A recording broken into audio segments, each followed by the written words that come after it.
Yo, once again, we back this With Just and Messengers podcast. Of course, I'm Moe. I'm Mike. You know, once again, it's With Just and Messengers Mondays, man. It's not possible without my dog, Drew Money, on the boards. How y'all feeling? I am feeling great, man. How are y'all feeling?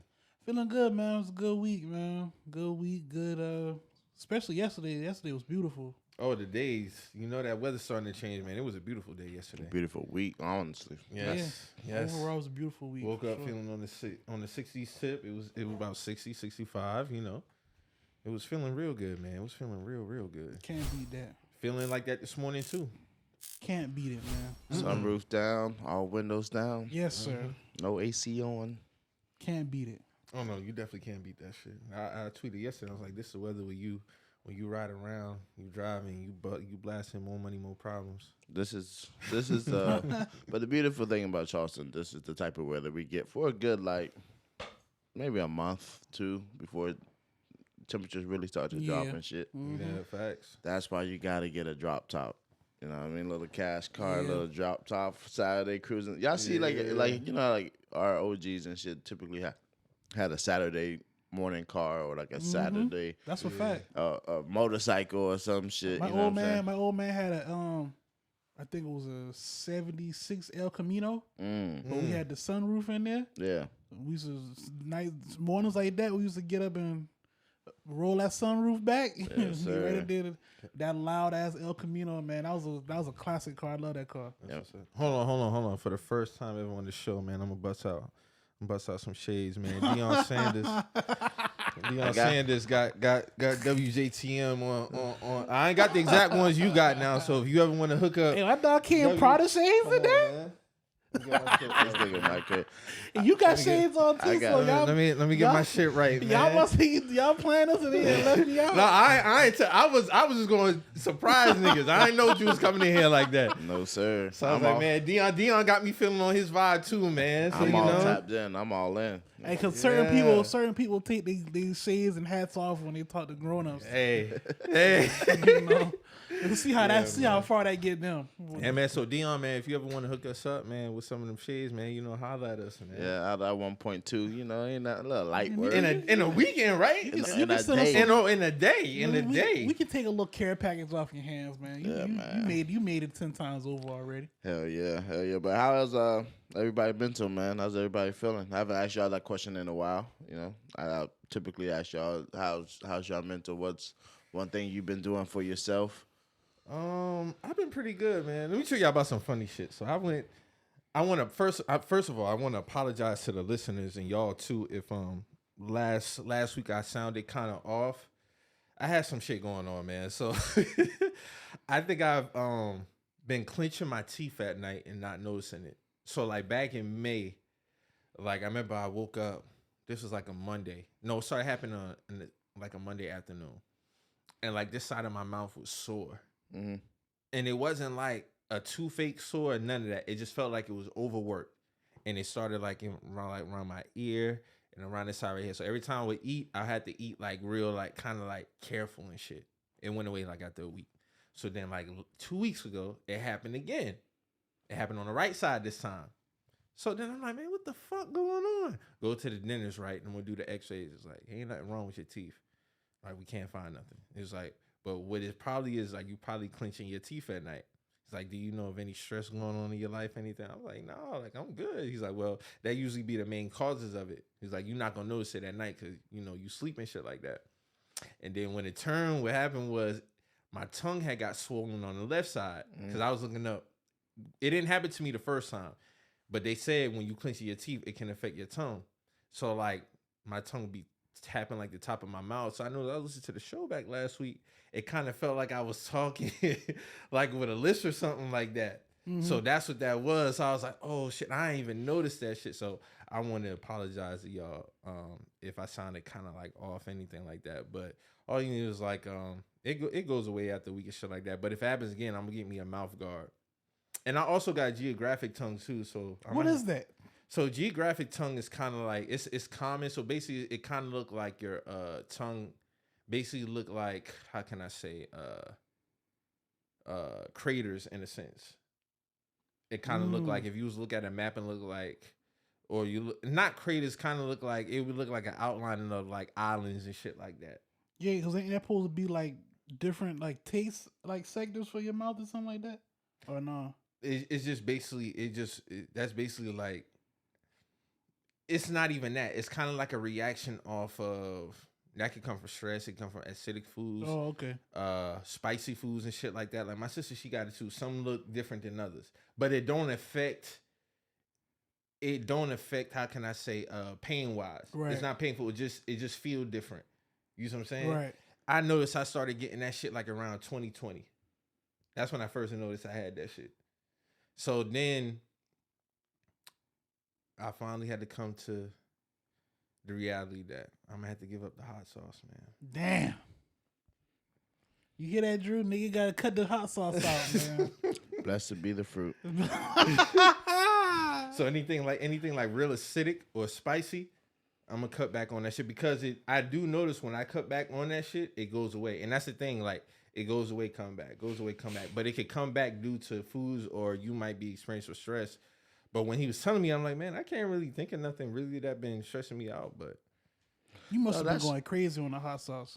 That's crazy because you don't even eat seafood, so you don't know what that shit feels like to have like a fresh piece of crispy ass fish with some fucking hot sauce on or that crab shit. bag. You know, any spicy of that crab shit, bag. you know what I'm saying? Like any of that, you will now forever never have that. It's crazy, man. I hate to be you, but I mean, at least you was able to recognize that. Yeah, no. But other than that, I've been good, man. I've been good. Respect. Maybe sometimes you go. I never went through like a test or anything like that, or I pretty much know when I'm stressed though. You see what I'm saying? So being that they say that's what clenching teeth is the cause of, I'm not really trying to like. I can't really think about what it is exactly that would cause that. You see what I'm saying? But if it does happen again, I'm gonna just go get me a mouth. He said he'll make me a mouth guard. Okay. Sleep at night and shit like that. But yeah. What about you, Mo? I'm good, man. Honestly, bro. Like I said, last time we talked about that, I said I started that boxing class. Just been staying consistent with that. You know, just been keeping it going, man. I've been meditating and shit like that too. Just been keeping it going, man. Trying to stay mellow and calm out here, man. Heard that. For sure. How you been though? I'm good, man. I am. It's crazy that you talking about teeth problems because I had a root canal and I had a wisdom tooth pulled. Right. And recently, this was like 3 days ago. You didn't even say nothing, man. Your mouth don't even look like it's affected. Pause. Nah, man, that shit. Y'all remember when I got my wisdom teeth pulled? Yeah. I came in and did the show. Yeah. Nah, that was I went to a new dentist and apparently he used to play for the Stingrays, and man. When I walked in and saw the floors, I'm like, shit, I'm about to spend a lot of money. Yeah. You got all of them out? Nah, so I'm about to go back because the bottom is a little different, your jawline and stuff like that. So depending on your jaw, they'll have to put you to sleep. Now, let me tell y'all about putting you to sleep for dental work. Do you know that for one injection, the first one was like $308? The second injection is like $281 or some shit like that. That's just to put you to sleep. When they gave me the bill, and I looked at it, insurance covered the bulk of it. Mm-hmm. I had to pay $449. Yeah, and pulling teeth is expensive as fuck. Yes, it is. So Drew not lying at all. Yeah, that number is accurate as fuck. Because for one injection. Yes. And they didn't put me to sleep or nothing for this. What's the total, Drew? Like around 1,000 something, probably. So it's up there. Let me get there. So for the two bottom teeth to put me to sleep, all that will come to $1,291 before insurance. Right. Before insurance take care of anything. Sounds about right. So I'm like, to put me to sleep, it's like that, like essentially 500 plus. You know what I mean? Give me a bottle of tequila, bro. You want me sleep? Yeah. I'll come in here and sleep. Said a bottle of tequila. No, seriously. You know what I'm saying? Like that's just joking, but still, like it's just really like that's a crazy. I mean, I know dental work is always going to be quite expensive, but it is what it is, man. Spent that, got that done, and but I'm telling you, like Monday, Tuesday, my wisdom teeth had me on like I couldn't even work Wednesday and Thursday because this jug of water right here, if I didn't keep drinking water or something like keep something on it. Yeah, the pain was out of this control. I mean, it was just crazy. But it was because when I went to the dentist, they just prescribed me antibiotics. So the antibiotic was fighting that root canal, the tooth that I needed a root canal on. It was fighting that infection. So, nevertheless, man. Other than that, I took some time out really because 2024 is just, it's going to be a different world for me. So it was like I had a lot of reflection this week, I would say. Just some beautiful news and shit, man. I kind of want to wait until see how everything plays out before it's like a huge thing and stuff. But it just, man, it was a really good week. A lot of reflection this week, I would say. Right. And just giving thanks because, I mean, it's, I'm coming up on a year of my production company, and it's up there. Yeah, it's been really good, man. It's been really good. A lot of good work, and I'm just thankful. Like I don't know, man. Yeah, you about to get on that turbo slider like on Mario Kart, man. Hey, man, that shit about to get faster. Yeah, man, this shit is picking up, and I'm just. Let me ask you this, because I know I asked you before, and I felt like it's something that I want you to get better at. So how have you been as far as balancing working too much? Because you are a workaholic. I am a workaholic, and I'm definitely setting boundaries with making sure I'm still getting time for myself. You know what I mean? And doing the things that I want to do, spending time with people I want to spend time with. You know what I mean? I got a lot of nephews out here. And I can't get around to all of them with, my schedule or whatnot. But it's just, one of those things I'm trying to do a little bit better with, tapping in with, like, my homies' kids. You know what I'm saying? Like, that's one thing that I'm working on, making time out my schedule to do, But I'm telling you, man, work balance has been good. The only thing is, like, I look at that damn Uber and that map be so damn hot, and it's like, you got to get in on that. I'm out. Like, the game started last night at 10, and that's cutting into prime time. You know what I'm saying? Like, that cut into prime time of Uber. But I can't, what Deion's doing, man, I'm loving seeing it. So I didn't mind, having a late start to my night. That's why I ended my Uber time, the time I ended today. But all in all, man, it's been good. It's a good. My mindset's good. I'm hyped in charge. I'm ready for more work. That's what's up, man. I'm happy for you, genuinely. That's crazy that I brought up the teeth thing because remember that tweet that I had earlier? I was like, why people missing side teeth? That kind of tied to that. Like, and you was just playing, bro. I was people playing took like that shit serious. They was giving me like they was giving their life stories in that shit. I was like, hey man, I'm sorry. I'm sorry. One person was like, they had a what is it called? Brunt force trauma injury, and then I was like, oh, I was just kidding. Like, I ain't even trying to. Like, we know the conditions of the economy out here, and people who can't afford certain dental coverages. We know that. Mo was just tripping. Yeah, I was just tripping. Like, that was just. I was piggybacking off a tweet. But you see now, it's a lot. It's picking and choosing with that shit though. Yeah, because a certain demographic will say they don't fuck with people without that side tooth. Mm-hmm. You know what I'm saying? I say you got to get life stories in your clothes.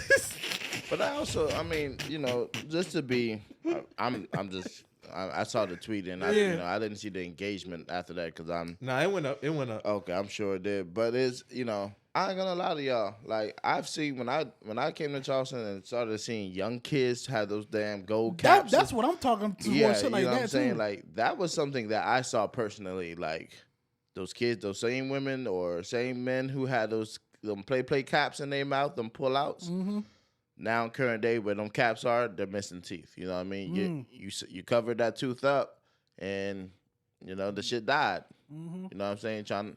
See, I had the pull out grill too, but it used to be crazy to me. People used to have the pull out grills and shit, and eating, drinking, smoking. Sleeping.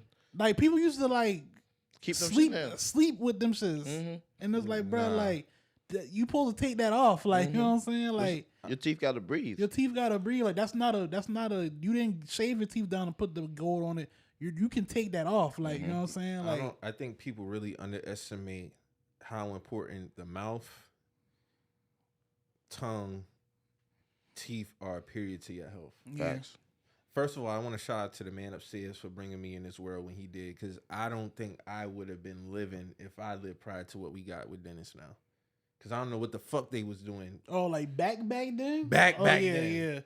Yeah. If I caught a root canal, because they didn't have straight teeth. I wouldn't, because you see pictures of how like they used to deal with like dental problems back in medieval times.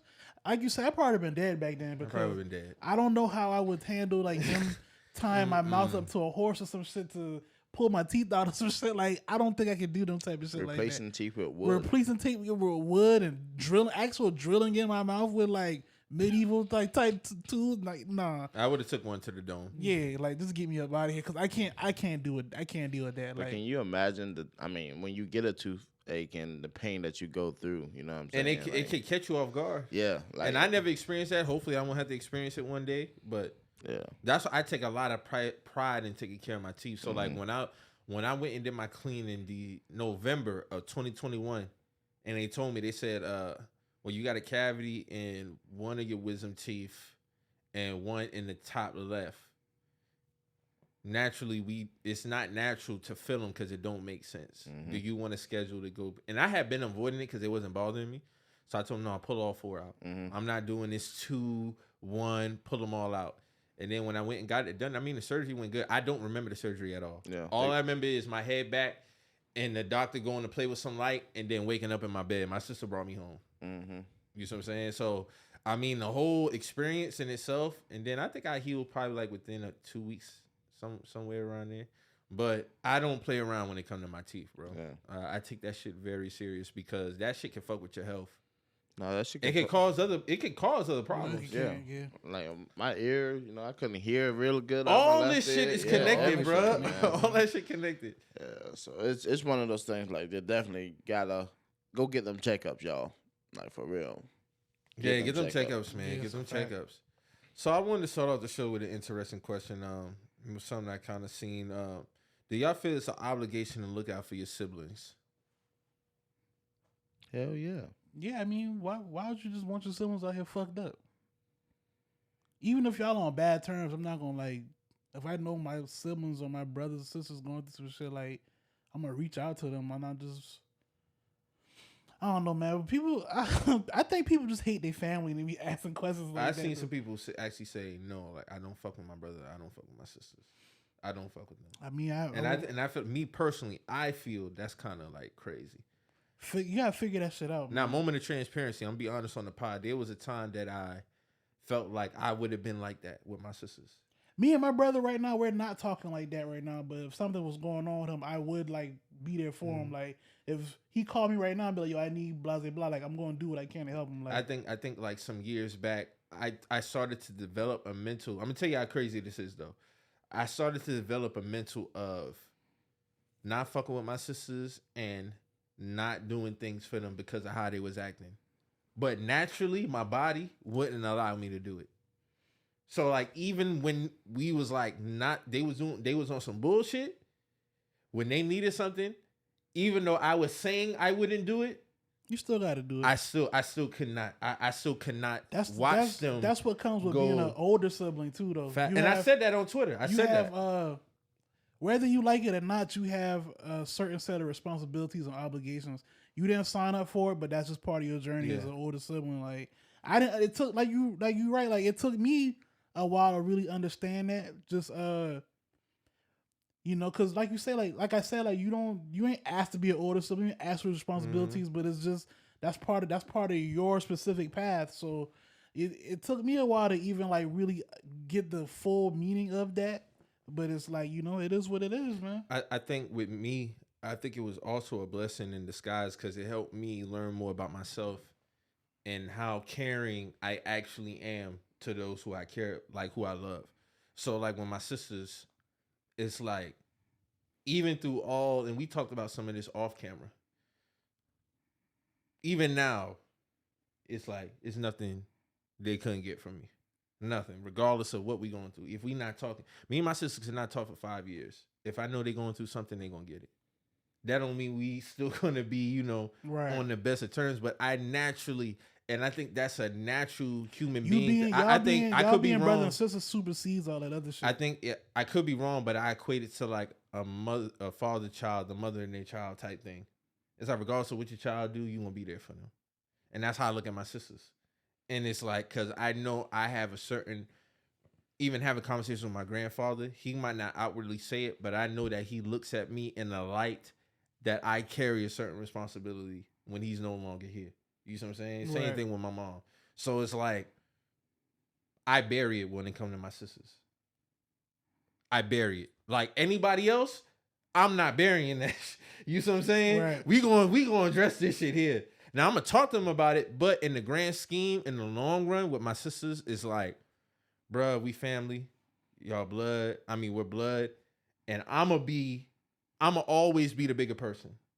I've already accepted that with my sisters, so I always know like I'm gonna charge whatever it is to the game with them, because it's we family at the end of the day. You see what I'm saying? And that's all we got. So regardless of anything, you on some bullshit, like, you know, you need me to come down to the jailhouse or whatever, or you strength, I'm gonna go handle that. I don't care if you just told me the worst shit in the world 5 seconds ago. Cause naturally I can't fight that feeling. And I don't understand how people could sit there and watch their siblings go through something because of something that, if God forbid something happens, it didn't matter. It didn't matter. In the grand scheme of things. None of this shit matters, bro. That'd be my thing. A lot of this shit, bro, like shit that we subscribe to, bro, it don't matter in the grand scheme. What matters is and my sisters have said some of the craziest things to me. Right. But I still love them with all my heart at the end of the day. And I know it's because whatever they may be going through, something like that, it is what it is. Now, if somebody else would have talked crazy to me like that, we gonna have a conversation. And I probably might not fuck with you no more, but my sisters is different. Now, some people I seen like, nah, bro, people have their breaking points. With me, I feel like naturally, now nothing like too crazy now, nothing too crazy, but like as far as like how we engage, it's like, man, all right, man, whatever. I take that on the chin. You see what I'm saying? Like, but if I know it's a dire situation or they in need of something, nah, they got that shit, man. That's got that shit, bro. Yeah, but I think it's more so a pride, man. And we speak about that show, pride and ego a lot on this show. But I think when it comes to siblings and beefing and not wanting to really be in that person's life or hold grudges and not able to work things out or have a conversation, you see what I'm saying? Like, it's pride and ego. I mean, your mama and daddy, like, there was at a time that you guys played together. Y'all were best friends at a time. Right. You know what I mean? You was a keeper. Your brother's keeper, sister's keeper, whatever. You get old now, you feeling yourself. Ego and pride. See what I'm saying? I don't. Your personalities might change. Yeah. Y'all not meshing how like you. But it still don't even matter about that because you can put that shit aside. Y'all blood. We blood. Yeah. You know, y'all blood, bruv. So it's one thing. Like me and my brothers, we don't beef at all. You know what I mean? We'll, if there's a disagreement or a certain, I just feel like knowing your family, you know how to come at somebody. You know what I'm saying? Like if you know this person's a hothead, it's a certain way you'll have to talk to that person. Facts. You see what I'm saying? And that ain't just something that happens. You knew this shit since y'all been kids. Since we were kids. You see what I'm saying? But as an adult, you still will have to be able to understand, like, okay, if I would come to you with a confrontation, knowing that you're going to be the first one to flip, let you get that shit out. And then let me talk to you. You know what I'm saying? Like, there's certain ways, but then you might take that personally just because of how you're feeling that day. Right. And now y'all going at it, and now y'all got smoking. Now y'all don't talk 2-3 weeks. Weeks turn into months. Months turn into years. All over a disagreement, essentially. That easily could have just been talked out.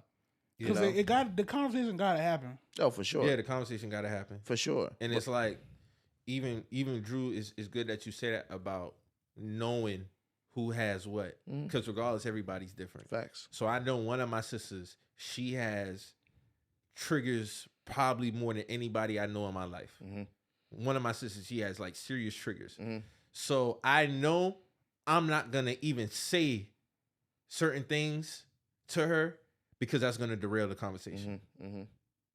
I'm going to let her know in a certain way that she was on some bullshit, but I'm not gonna say it in a certain way. And I had these conversations with my mother. I had these conversations with my grand. I'd be like, hey, she addressed that. Come at her different.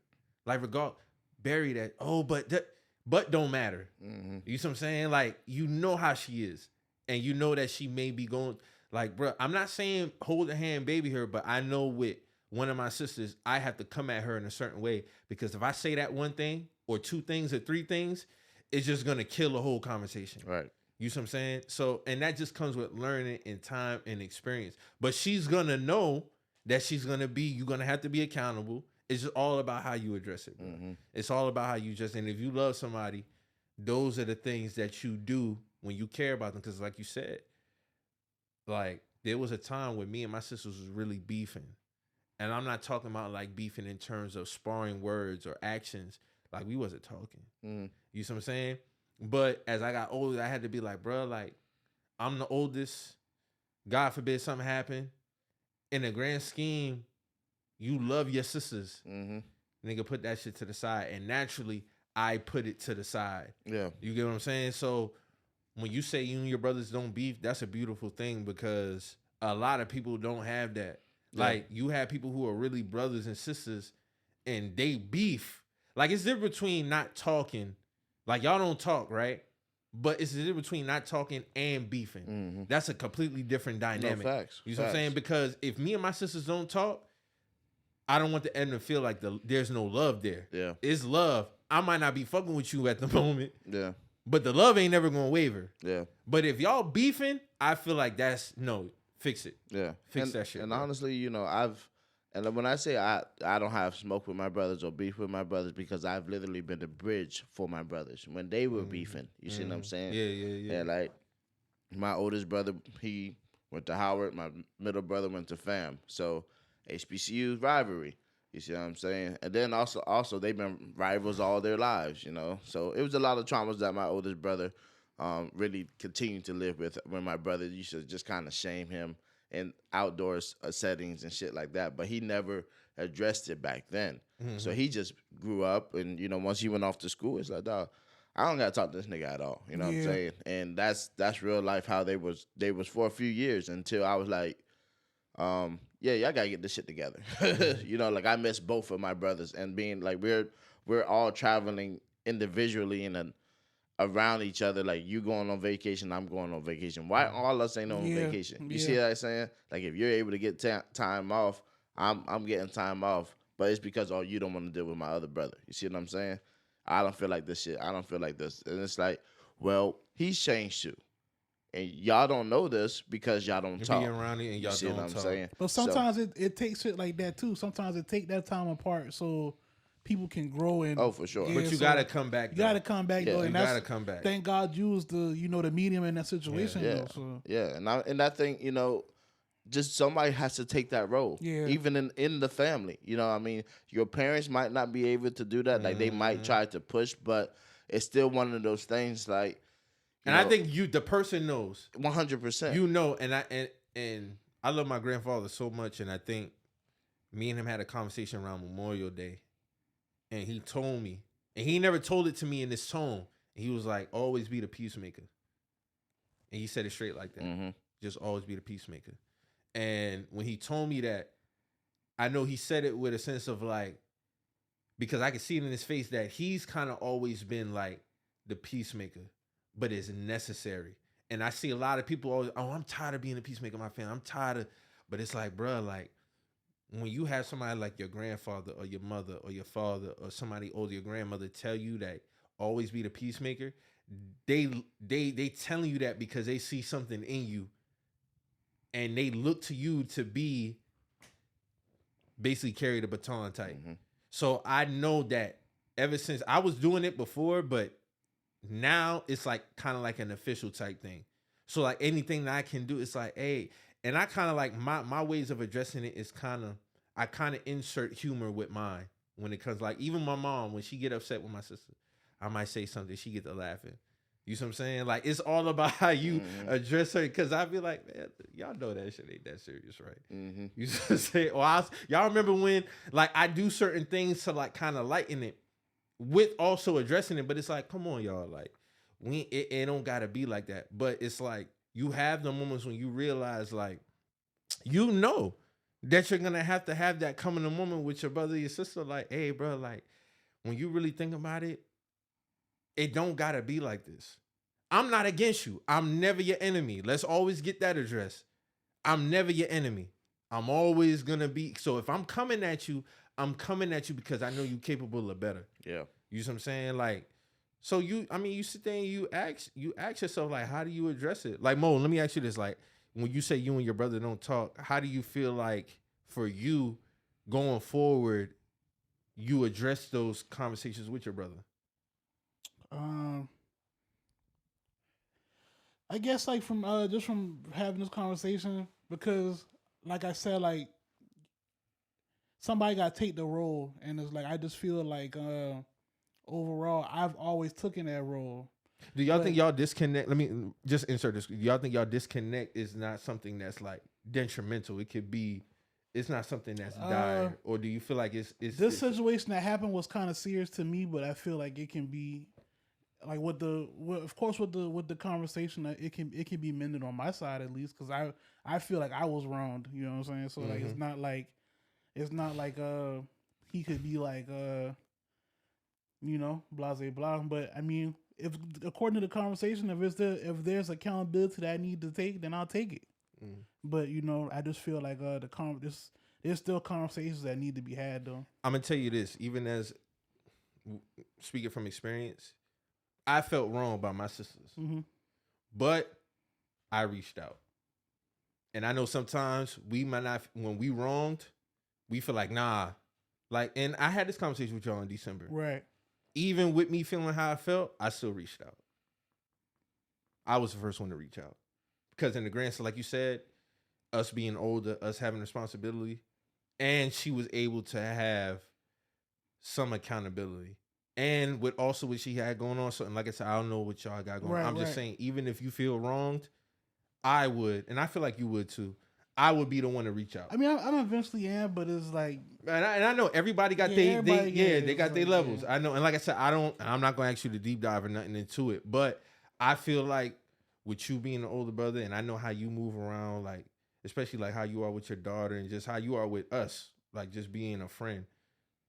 You might have to have that moment where it's like, you know what? Even though I felt wrong, I'm gonna have to reach out to him. You might have to extend the olive branch first, or he might extend it first. But if it gets to the point where too much time has passed, I would say extend that olive branch.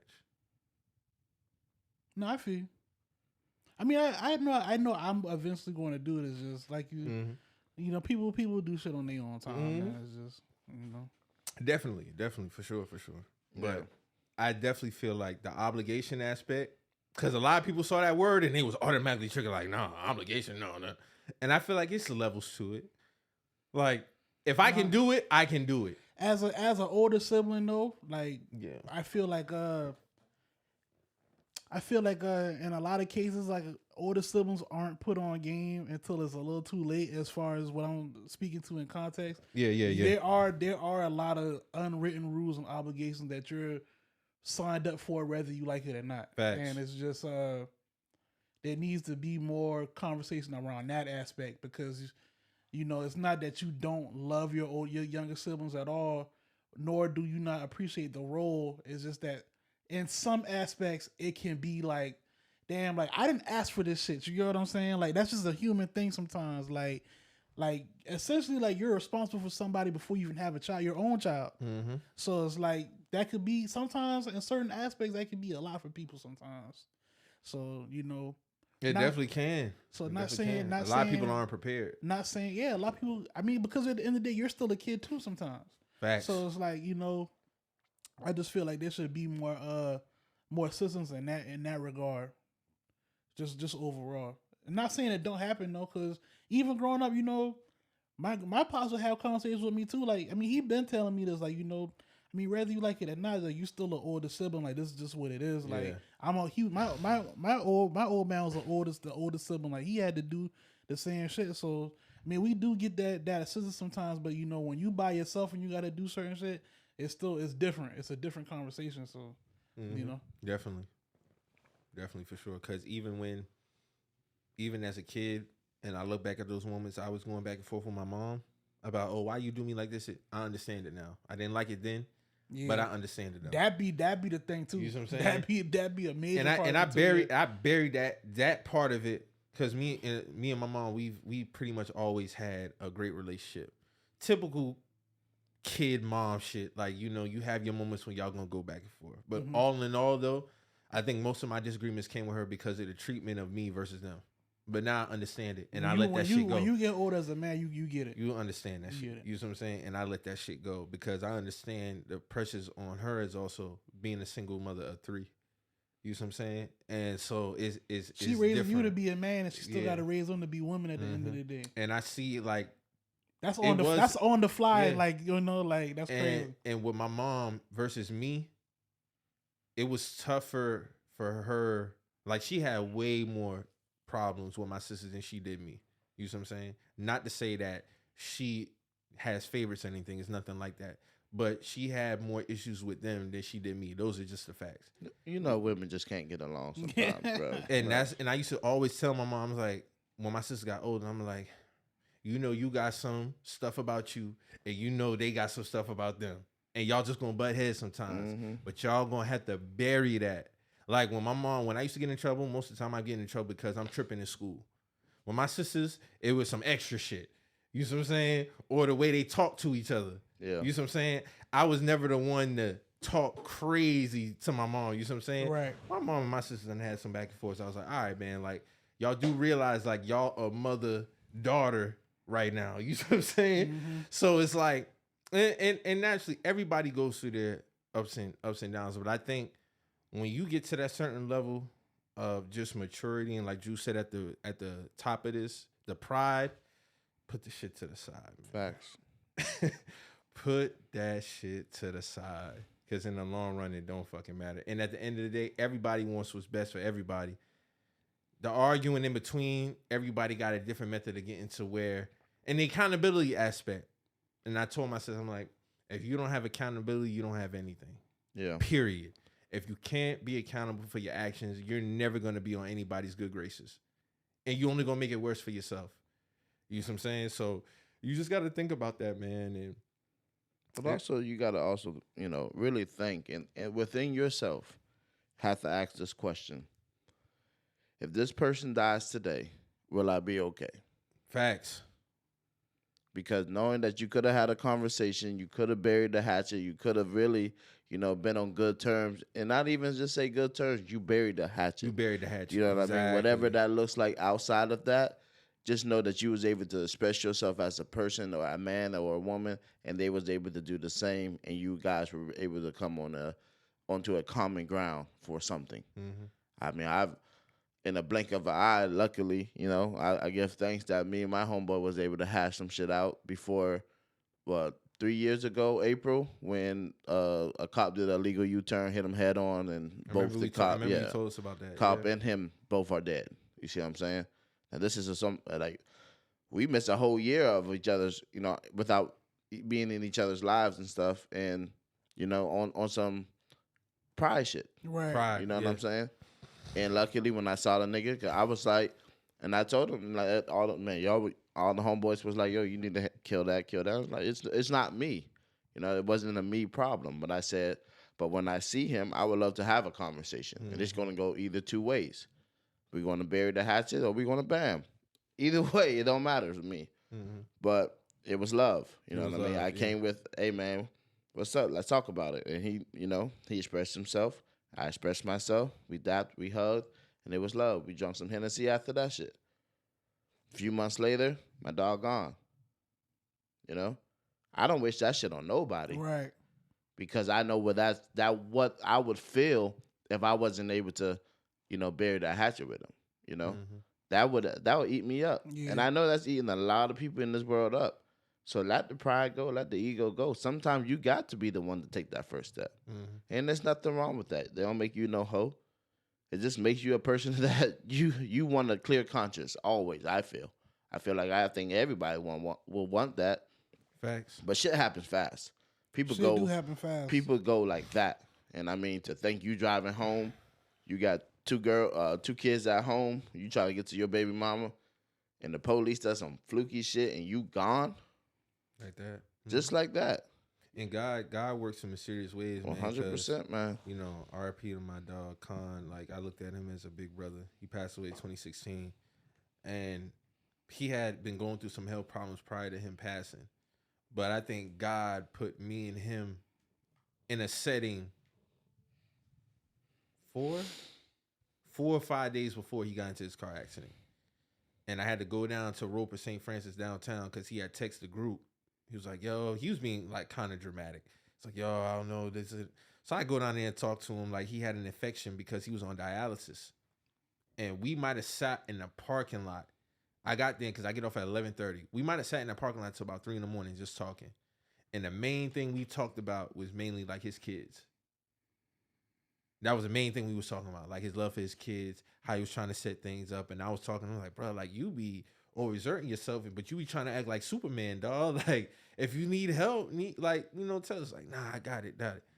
And one of the things that stood out to me, I told him was like, bro, the only thing I pray for is I tell guys like, bro, like whatever it is I'm going through, just keep that on me. Don't let it affect my kids. And that was the last conversation me and him had before he got in his car accident and he passed away 7 days later. That was the last. And then when I saw him in the hospital, he couldn't talk. You see what I'm saying? Yeah. Like he was in the hospital for at least 6-7 days before they finally decided to take him off life support and he passed away. But that was the last conversation me and him had. And I always appreciate that moment because we could not have had that setting. You know what I'm saying? But we legit talked for like 3-4 hours. And that was the last conversation me and him had. And I always appreciate that. I wasn't able to have that conversation with Kwame though. You see what I'm saying? But I did talk to him that Wednesday because it was his birthday. And I was able to tell him at least happy birthday. But that Saturday, and I remember because that was a Conor McGregor and Floyd fight. Yeah. When I got that text, I was like, nah, hell no. I just talked to him 2 days ago. And this man drowned on a Saturday. Like, gone, just like that. I just talked to this man. His birthday was just on Wednesday. That shit was crazy. But I know that me and him wasn't on bad terms. But them ones that be gone and you on bad terms, that shit eat people up, bro. That's why in the grand scheme, like Drew said, figure it out. Figure it out, bro. Especially if y'all got years on years. And y'all actually been through something. Like if it's like over something dumb, it could be anything. Y'all know the dumb shit. Like I said, in the grand scheme, none of this shit means nothing, man. Figure that shit out, man. Yeah, figure it out. I definitely hear y'all, man. Me and bro gonna get that shit figured out, man. It's just, I'll say personally, bro, I've been on some shit where like it was me and you talk about this shit. Like I've been so focused on like my own piece and trying to like figure out shit on my own. Like I have dealt with my own anxiety issues, so I've been on some shit where it's like, if it's something I know is gonna trigger my stress, you don't want to deal with facts. I let it be what it is. Like, you know what I'm saying? Like, I'm not trying to, I'm so focused on trying to be peaceful that I'm not trying to veer off of that. So it's like, if it's something that's gonna even remotely disrupt my peace, or like, get in the way, cause a hurdle on that journey, I veer away from it. So it's like that's like my coping mechanism, but certain things you can't stray away from. So no, I agree with you, Mo, because I do it now, but I do it with certain people though. Right. But it's like with my family, I can't. Yeah, you can't do it with your family. I can't like, do it. So others is like no, because like dog, peace is important. Stress is will one of the fuck you up. No, for men in general, stress is one of the main things that kills us. That's one of the main things that ages us. That's one of the main things that takes our youth from us. That's one of the main things that affects our whole mental compartmental like drive. Like, so like, me getting older and understanding that, like, I've been really trying to be really precious with that type of shit. So if it's anything that, compromises that, I let it be what it is. Like, so. But when it comes to your family, man, you got to address that. Yeah. You got to address it. Cause like you said, God forbid something happen. You don't want to be left on some bad terms, man. But yeah, I felt like that was a question I felt like that needed to be asked because a lot of people don't feel like, and if you are one of the people who don't feel like you have an obligation, ask yourself that question. Ask yourself, if that person was to pass away, would you be okay? And some people, you gotta live with that. You live with that. That's cool. I can't answer for that. And those who are questionable, if you on the fence, then I know you feel like you wouldn't be okay. and you need to fix that shit. So we'll leave off on that. So we had the VMAs happen this week. Y'all had a chance to catch that? I saw a little bit of it on Twitter. I saw a little bit of it. I didn't watch it in full. Looked like they had some good performances. I didn't really tap in. Looked like Doja Cat had a good performance. Nicki had a good performance. I heard Diddy had somewhat of a good performance. Overall, like production wise, it didn't really look too how you say it, well put together. Like it looked kind of, I don't know, man. It was kind of, I don't know. Just here, damn. Yeah, That's how I look. The VMAs, nigga. I got that vibe with the Diddy shit. It's like niggas like, bro, like you got to stop getting your son to play mates on these records, man. Nobody from Bad Boy performed with him. That's what I heard, but I didn't really look to see in depth. From what I seen, like it was because he played "Feel So Good" and Mace and C3 came out. Yeah, his son was rapping some of them verses. Like, and I was like, what is this? Yeah, like nah. You need to get some of the artists for something. And it's a 50th. You get what I'm saying? You got to do the shit right.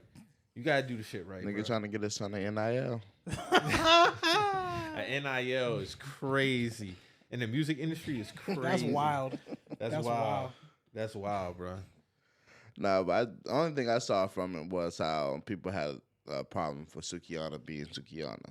And it's like, why? Well, you know what you're going to get when you invite her because she's her authentic self 90% of the time, 100% of the time that I've seen her. I understand both sides. I didn't know she was VMA worthy. I was being real. Like, I understand both sides, but I'm leaning more towards Drew on this one. It's like, you know who she is. Yeah.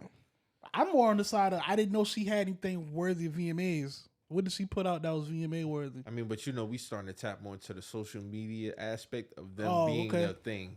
Social media influencer has to be here. Yeah, they're going to have to be at some of these award shows. I mean, we got Desi Banks in locker rooms for Deion Sanders.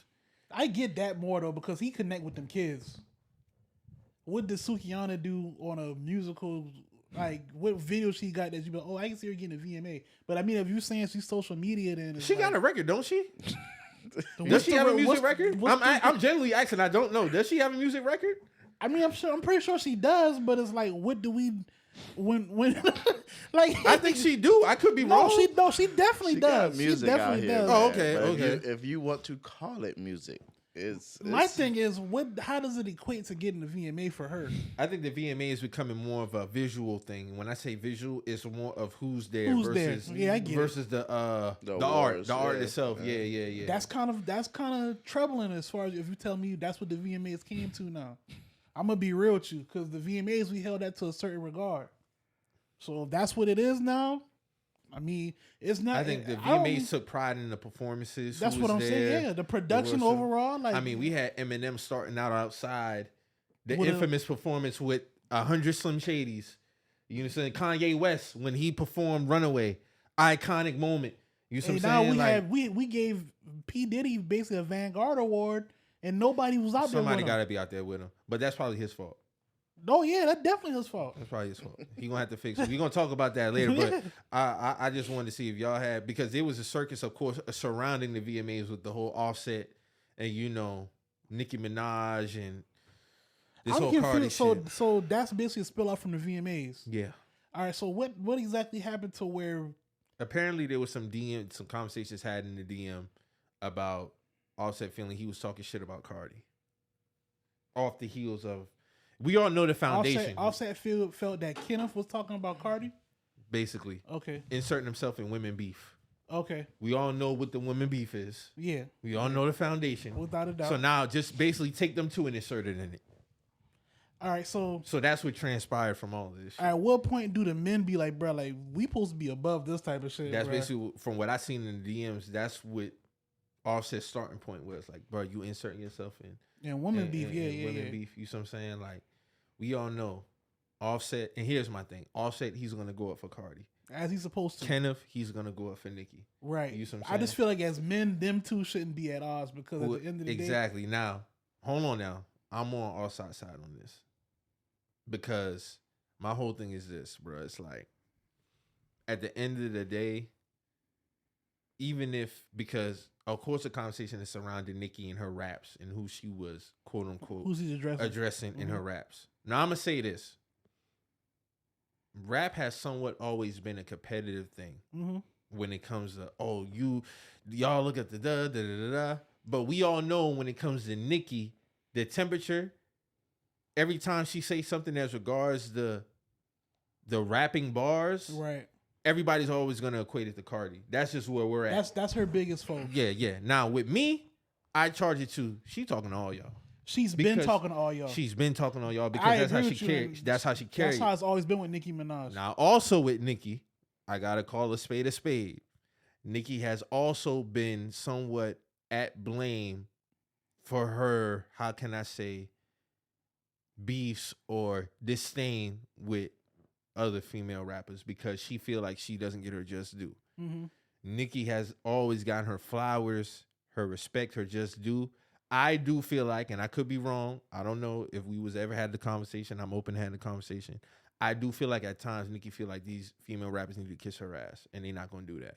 I definitely agree with that, and that's kind of crazy that she has that stance because if I'm not wrong, she's the most decorated female rapper of all time. I think she's the GOAT.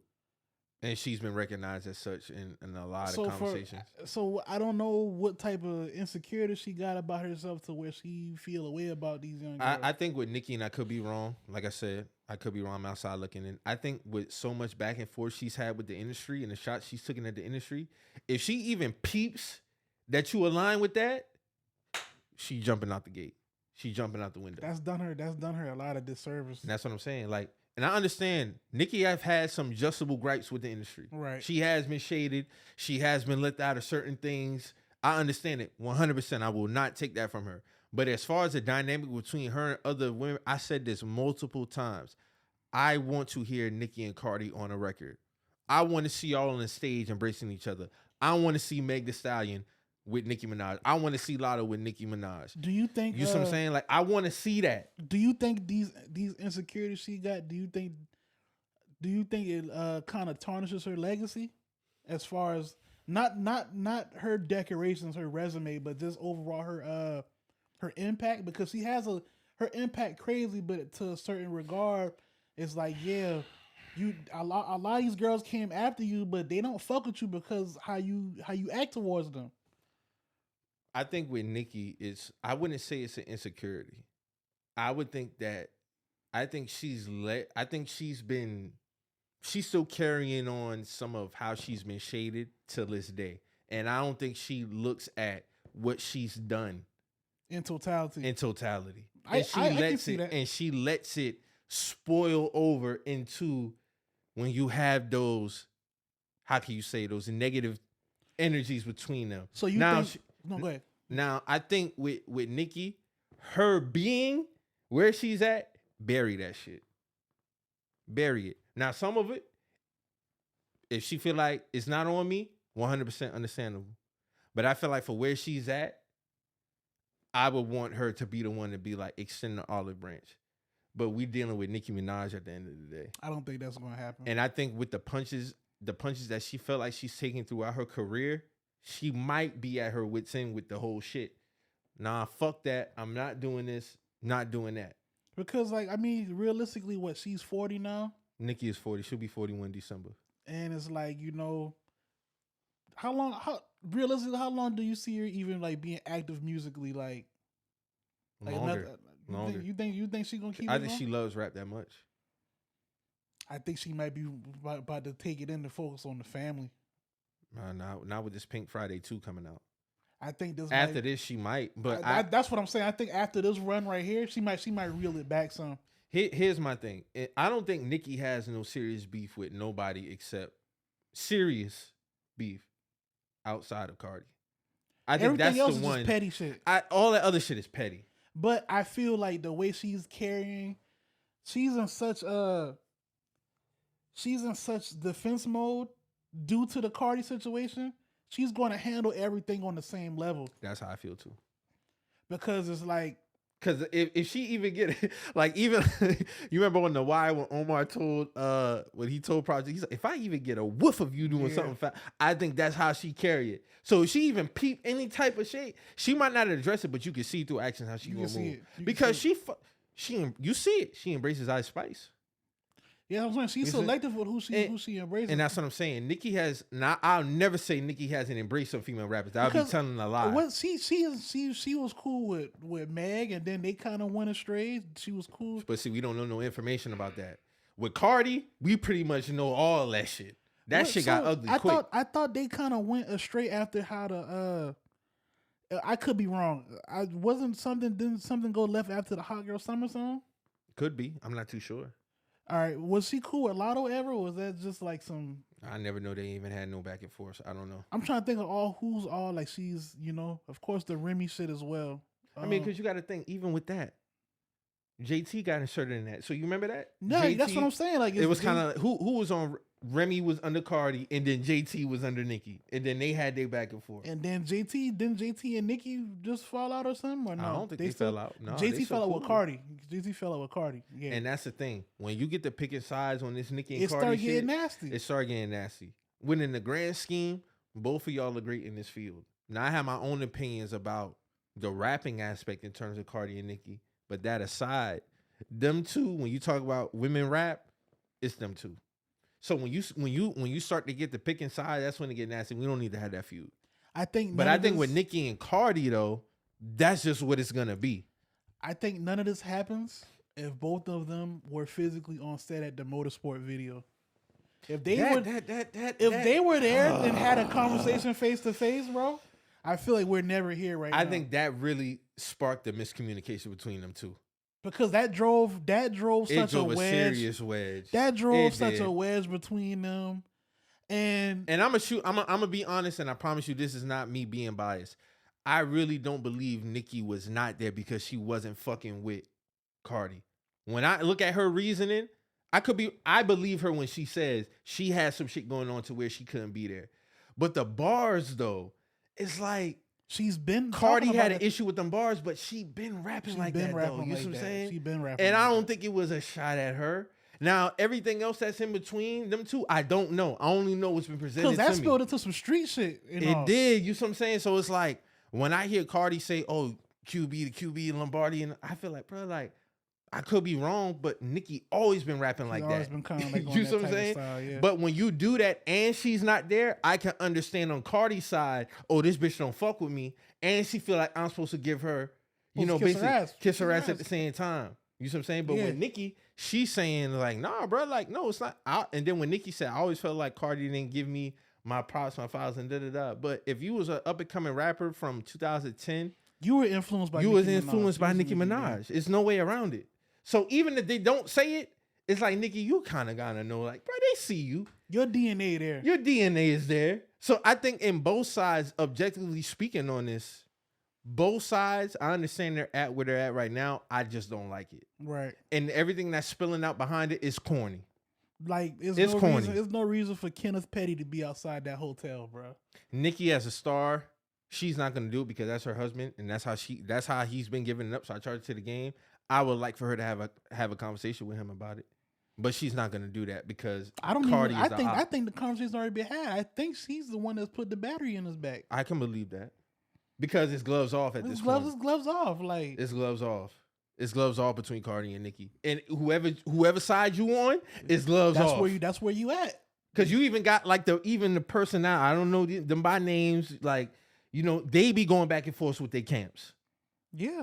It done trickled down now. That's where we at. It's a war. It's a war. It's a real war right now. But to me, it's stupid. It's dumb as hell. I honestly why the fuck are you on the block? Like, what type of energy are you even presenting, bro? Like, that shit's stupid. Y'all niggas not gonna do nothing for real. And if you do something, now you gonna find yourself in a situation where you locked up again. Like, y'all got kids. All y'all got kids. That's why I wasn't mad at Offset video. No, this man hopping off the PJ, he going to holler at Deion and shit. He not worried about that shit. That shit stupid. He was just with Kai Cement the night before, playing video games on the stream. Like, niggas having fun, enjoying life, and then and I saw a tweet that was funny too. It was like, man, this is why being a black man hard. Offset was just playing video games a whole stream, just enjoying himself. Not even trying to be on no gangster shit, and now he got to revert right back to being a thug ass nigga in less than 12 hours. This shit is rough out here. But still, though, like, I mean, like, overall, man, I feel like even them two should have a conversation, man. Like, maybe they should insert themselves on some shit, like, man, like. Mo, I think that shit cooked. Then that shit cooked, too? That Cardi and Nicki shit is cooked. I think it's cooked. It's too far gone. And I don't like how in media, if you talk about one, that don't mean I'm against you. Right. You see what I'm saying? So, like, Cardi and Joe kind of had, like, a misunderstanding in terms of what Joe had going on with Tasha K. So, Joe had invited Tasha K. I think they did do an interview. He just didn't release it yet. Mm-hmm. So, she had a sound bite, a clip. Matter of fact, I'll play that shit if I can find it. So Cardi basically feeling like he was wrong for having her on 100%. Nah, that's not nah, I can't say that because Joe's always giving Cardi her props. Mm-hmm. Let me see if I can find this shit because I think somewhat with Cardi on that one, it was somewhat of an entitlement type thing, man. I think that was because it's like, bro, at the end of the day, and I always say this. You missed a 900 times, I prop you up. Yeah. But I do one thing you disagree with. That's the comments. That's the comment section. You see what I'm saying? Everybody in the comments leaving you hearts, and then you see a nigga, man, fuck this. And now you harp on that one negative comment, but you got 2,000 positive comments. Yeah, let me play this. I got it right here. I just feel like it's like he has an issue with me. And it was beyond the critique of bongos. It's just like, you inviting bitches that said the rudest, nastiest shit, but when, what's them niggas' name they used to do podcasts with? Maul. Yeah, Maul, and the little other guy. Yeah, when Maya and Rory say we fuck shit about you or lies about you, you get so defensive. You want to clear it up. You came at Taxstone because Taxstone said something about you. You want to clear it up, and you expect people to understand you, and you expect people to take your side, but I had to go to court. Because this woman, like, it's beyond saying that I have herpes, right? Like, come on now, like, it's beyond saying I have herpes. Like, this woman tried to run a I drug men campaign. She paid men to say that I drugged them and raped them. She claimed that my dad raped a 14-year-old girl. She said that didn't show my daughter. Because she was dark skinned. She's saying that I was putting beer bottles in my pussy. She said that I have all these type of diseases and shit. She has literally Googled my husband's number, literally put his number out, literally put his parents' address out. Like it's literally harassment. But it's like, I know it's gonna get people attention. Let's go to Yeah. So let me play Joe's response. And I said it pretty respectfully. You did. Yeah, you did. I ain't here to come in and shatter nobody's dream. You see, I ain't put the Shorty interview out, the Tasha K interview out. The day that she put that record out. That would have looked foul. That would have looked nuts. Maybe wouldn't have got that invite to the party. Yeah, it's fucked up though. Today it's either you gotta support it or don't say nothing. That's the way they treat you. Like if you don't like something, don't say it. You either gotta be on board. Support, this is fire, I love it, champion it, or just shut up. And I don't think that's right. Well, that's where the media people get chips on their shoulders. For me, is if I didn't hear nothing from none of y'all the 9 million times that I bigged you up, I definitely don't want to hear nothing from you that one time I didn't. That's a fact. I'm not nobody's voice box. I'm not on nobody's payroll. I don't work for nobody. I'm my own man and my own opinions, and I stand in these shits. So, yeah, I don't want to hear that shit. That's a fact. Now, I can understand Cardi in terms of the whole Tasha K thing because of the temperature around that. What we know Tasha K for, the Cardi B shit. Mm-hmm. So if you have a prominent platform like Joe's and you have her on there, I would assume if I'm Cardi B, there's some shade in there. And then I would assume as you having her on there, you might not fuck with me. I'm just speaking from her vantage point. But on Joe's side, I definitely feel him, bro. Because it's like, bro, like I'm not tied to nobody. And I didn't put it out when you dropped your record. Now that would have been if Joe would have did that, that would have been nasty. That's extra strategical right there. Yeah, that's extra shit because you know what you're doing. You know what you're doing. You know what you're doing. And I think a lot of this shit can just be a conversation can be had. But I think just in terms of Cardi and Nicki though, it's cooked. But I don't want it to spill like this into the media. Because if I have a if we have a Nicki sit down, that don't mean I'm against Cardi. If I have a Cardi sit down, that don't mean I'm against Nicki. But people shouldn't have to walk on eggshells because of them two. You get what I'm saying? Mm-hmm. That's not fair. That's not fair to people who just want to cover both sides genuinely from a genuine aspect. And then for me, I don't even want to address that. I want to talk about the music, what you got going on. That too, but even if you were addressing it, if you're just being a medium to use your platform to let people get their shit off, and you're not showing no bias, facts. That's unfair to that person that's just trying to be a medium, not only to that side, but to your side as well. You can't have it both ways. No. You can't have a nigga bring you on their platform so you can talk shit about somebody, but then when they bring the other person on to come after you, to come after the shit that you said, you have a problem with it.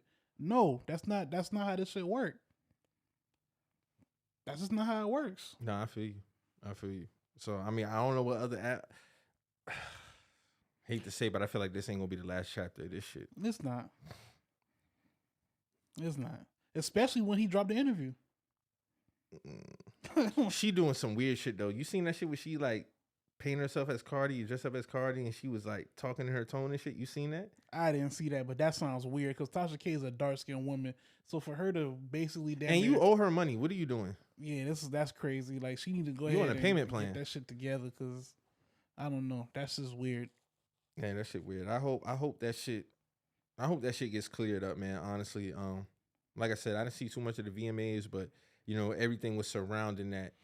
And Offset and Kenneth, honestly, I ain't really got no issue with Offset in this situation. I got more beef with Kenneth. Like, my nigga, like, you on the corner, you talking about you gonna do this and do that. My nigga, cut it out. Stop it, man. Cut it out. Stop.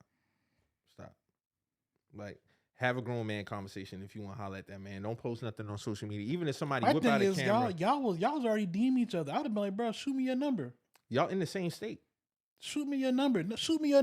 We can talk. If we need to talk in person, we'll meet. I don't get this whole celebrity like lifestyle shit where niggas is DMing each other. Y'all DMing each other. Y'all get past getting a personal contact at that point, and now y'all are basically playing location tag at this point. Location tag is crazy. The shit weird. The shit is weird because I'm the type of nigga. If we got some any type of miscommunication in the DM, I'm like, yo, here's my number. Hit me up. Facts. Fuck all this. We gonna talk about all it. That other shit, bro. Like, what are we doing right now, bro? Any gripes I had with niggas, we go in the DM first. I will give you my number. If we need to speak, we're gonna speak. We're gonna speak. It's not about to be all this other shit, bro. Like, that shit weird to me. Don't bro. put on a show for the people. Yeah, like I'm not here to entertain. Our wives entertain these people. I'm not here to entertain y'all. Yeah, because it's not about me. I'm taking the attention off them and putting it on me. And even with them, it's like, man, we dead that. You know what I'm saying? Like, dead that shit, bro. Dead that. That's a fact. Aubrey O'Day from Danny D. Kane has some words to speak about Diddy giving back to publishing. As you know, if you listen to last week's show, we spoke about it. We gave our opinions on it. And after the show, when did this drop? Monday? That was Wednesday, Tuesday? Well, the date on this says the 15th. So what was the 15th? Wednesday? Thursday? 15th was 2 days ago. That was Thursday. Yeah, so let me play this clip from Aubrey O'Day. Talks Diddy cutting deals for artists to sign NDAs and deal cuts to own rights to their music. The deal that we were offered, and when I say we, not every artist got it. Like, Day 26 did not get it. But this is what it is. You can have your rights back to your music after Puff went under and somebody else bought our catalog. So this is long after we have 2 double platinum albums, $14, $15 an album from 2 million albums is, what is the math on that? 48 million? Yeah, something like that. I'm a mathematician, but maybe. So $48 million somebody made on me. Yeah. I did not make anything. When I said I did Christina Aguilera for free, I didn't do Christina Aguilera for free, but the record label recouped it all. We were in debt at the end of that tour. Yeah, it's pretty crazy. So I worked for free for the first 6-7 years of my career, basically, and also MTV was not paying us. And this is another part that I have that I feel some kind of way about, because MTV since then, in these recent years, has brought back every big cult show, meaning it had millions of followers, and it was at least 6 seasons, right? Yeah. Making the Band is one of those. They brought back Real World, they brought back Jersey Shore, they brought back Laguna Beach. Making the Band is the only one that they did not bring back. And Making the Band is the only cult MTV show that made that network, one of them, that they have never played in one rerun. Not one rerun. So I'd like to know why. And if it has something to do with Diddy, then again, what I'm wondering is when the deal is, when this benevolent man who's just now had a change of heart and has decided to pay us as talent and also as writers, we're credited with publishing. So basically, we only get the amounts due since Sony bought our catalog. Okay. So streaming for the past couple years, it's about $800, $900, some in the hundreds. Okay. And in order to get that, I have to release. Yeah, so that was it goes on. I'm not gonna play the rest of it, but you got the gist of that in that clip. So, that's nasty. There's no way around that shit. That's nasty. You can't give people back their rights and then make them sign NDAs. Like, you have to allow people to share their experiences. Period. So that tells me that you are hiding something if you want her to sign an NDA and you're not allowing her to share her experiences. Now, that working for 6 years shit is crazy. The money already been made. I said this before. The money been made. So we've already discussed how the streaming shit work as well. Because even Diddy said this on his Breakfast Club interview. Because I remember when the news. Oh, you had watched it? When the news broke, like, what was that, a week and a half ago, when Mark Curry first talking about it. I remember seeing Styles P. He put out something. He was like, "We had our shit back since 2021." So I guess it's just new news for everybody else. Yeah. So like, why didn't we hear about this 2 years ago though? I remember hearing about it 2 years ago. I don't know why it's a big thing now. I don't know why it's a thing now. Because he said it, Mark said it, and now you saying Styles said it. Because Diddy said it on the interview. I was caught off guard. He was like, well, this actually been happening, but we didn't hear about it 2 years ago. If I'm not mistaken, the Lost got this shit back like around the time the Versus shit happened. If I'm not mistaken. Shit, the Versus was 2021? Yeah. Oh, so the timeline lines up then. Because Styles said this must be a slow news day because we had that shit since 2021. What did he say about it? He just was like, that's all he gonna say about it. That's all. Did he say it like with a? It was like an Instagram like. No, I'm talking about his body language when he said it. No, that's what I'm saying. It was like a note. Like, it wasn't him like physically saying it. So, you could assume that, like I said, because last week I was just speaking to both sides, but you were right based off what I'm hearing with Aubrey O'Day now. Like, that's nasty. So I mean, you got to carry everybody the same. You got to carry everybody the same. You can't give her. I don't know if anybody else got NDAs. If they do come out and say them, that's. I feel like if they do, we will hear about it. Yeah, that's what I'm saying. Yeah, that's crazy. But I feel like even with Aubrey and Diddy, from me watching the show as a kid up until now, I know that they've always had a disdain for each other. But that aside, my nigga, you might as well have kept that shit. I can't. Especially when you talking about being on this love era, I can't give some. Regardless of what bad business deal we had. I'm not gonna tell you here you're publishing back, but don't speak on me. Don't speak on this shit. No. You're taking away people's and ability then to I'm speak looking on at who you say not to speak against. You don't want me to speak against not only me, but you can't say. I can't say nothing about your mom. The 2 record labels that are involved. Yeah, with Bad the deal. Boy. Yeah, that's crazy. Because even Mark Curry said this. I don't think people caught this. He got an NDA too? No, I'm just kind of connecting what Audrey and Mark Curry said. Because even Mark was saying when publishing checks would go out back then, that they went to P. Diddy's mom first. Does she have a business contract? I don't know, because the way he said he structured his, he was getting his direct, but he remember having conversations with certain artists, and they was be like, "Yo, we got to go to P Diddy mom to get our check," and he was like, "Why y'all doing that?" So to hear her saying that in the NDA we can't talk about the mom no more, it's kind of interesting to me. Like, why? What was her role in all this as well? If she has some business ties, now if this is on some, I'm gonna drop my nuts on you. That's some bullshit. If she has something in writing that they have to go to her for their money, cool. But why wouldn't you want them to speak? That's my biggest thing. Why they can't speak? What are you hiding? Why they can't talk about this shit? Because of regardless of anything, you can't take away people's ability to share their experiences. That's crazy. That's fucked up. So Aubrey, I remember in that interview, Aubrey did say that 2 of the group members did sign a deal. I don't know if they turned their contracts back in, but I don't know if she said they signed it or they were going to pursue signing it. But she said she advised them not to take the deal because she clearly can get the money somewhere else. So I don't know. I guess we got to see what else comes from that, and tying that into Diddy having this Lifetime Achievement Award and not even Faith Evans was up there with him. So that was kind of crazy to me. He got the keys to the city Friday. And you celebrate this by yourself. I don't know, man. That's nasty. Because I don't want to know, but there's something there between them two because Dawn is still working with him. Dawn's still working with him. And I don't know, maybe because it's the Dirty Money ties, because she was in Danny Kane. If you don't know, Dawn was in Danny Kane and Dirty Money, but she's on Diddy's new album.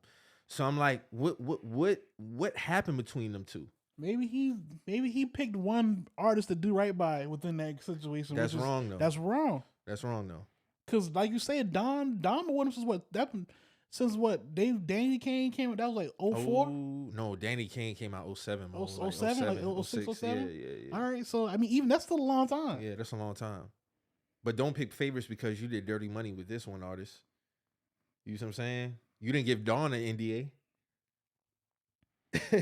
You get what I'm saying? Mm-hmm. Like, don't do that, bro. That's nasty. That's nasty. So I can't get with you on that one, bro. Like, and even still, it's like, I didn't even know that you could do shit like that.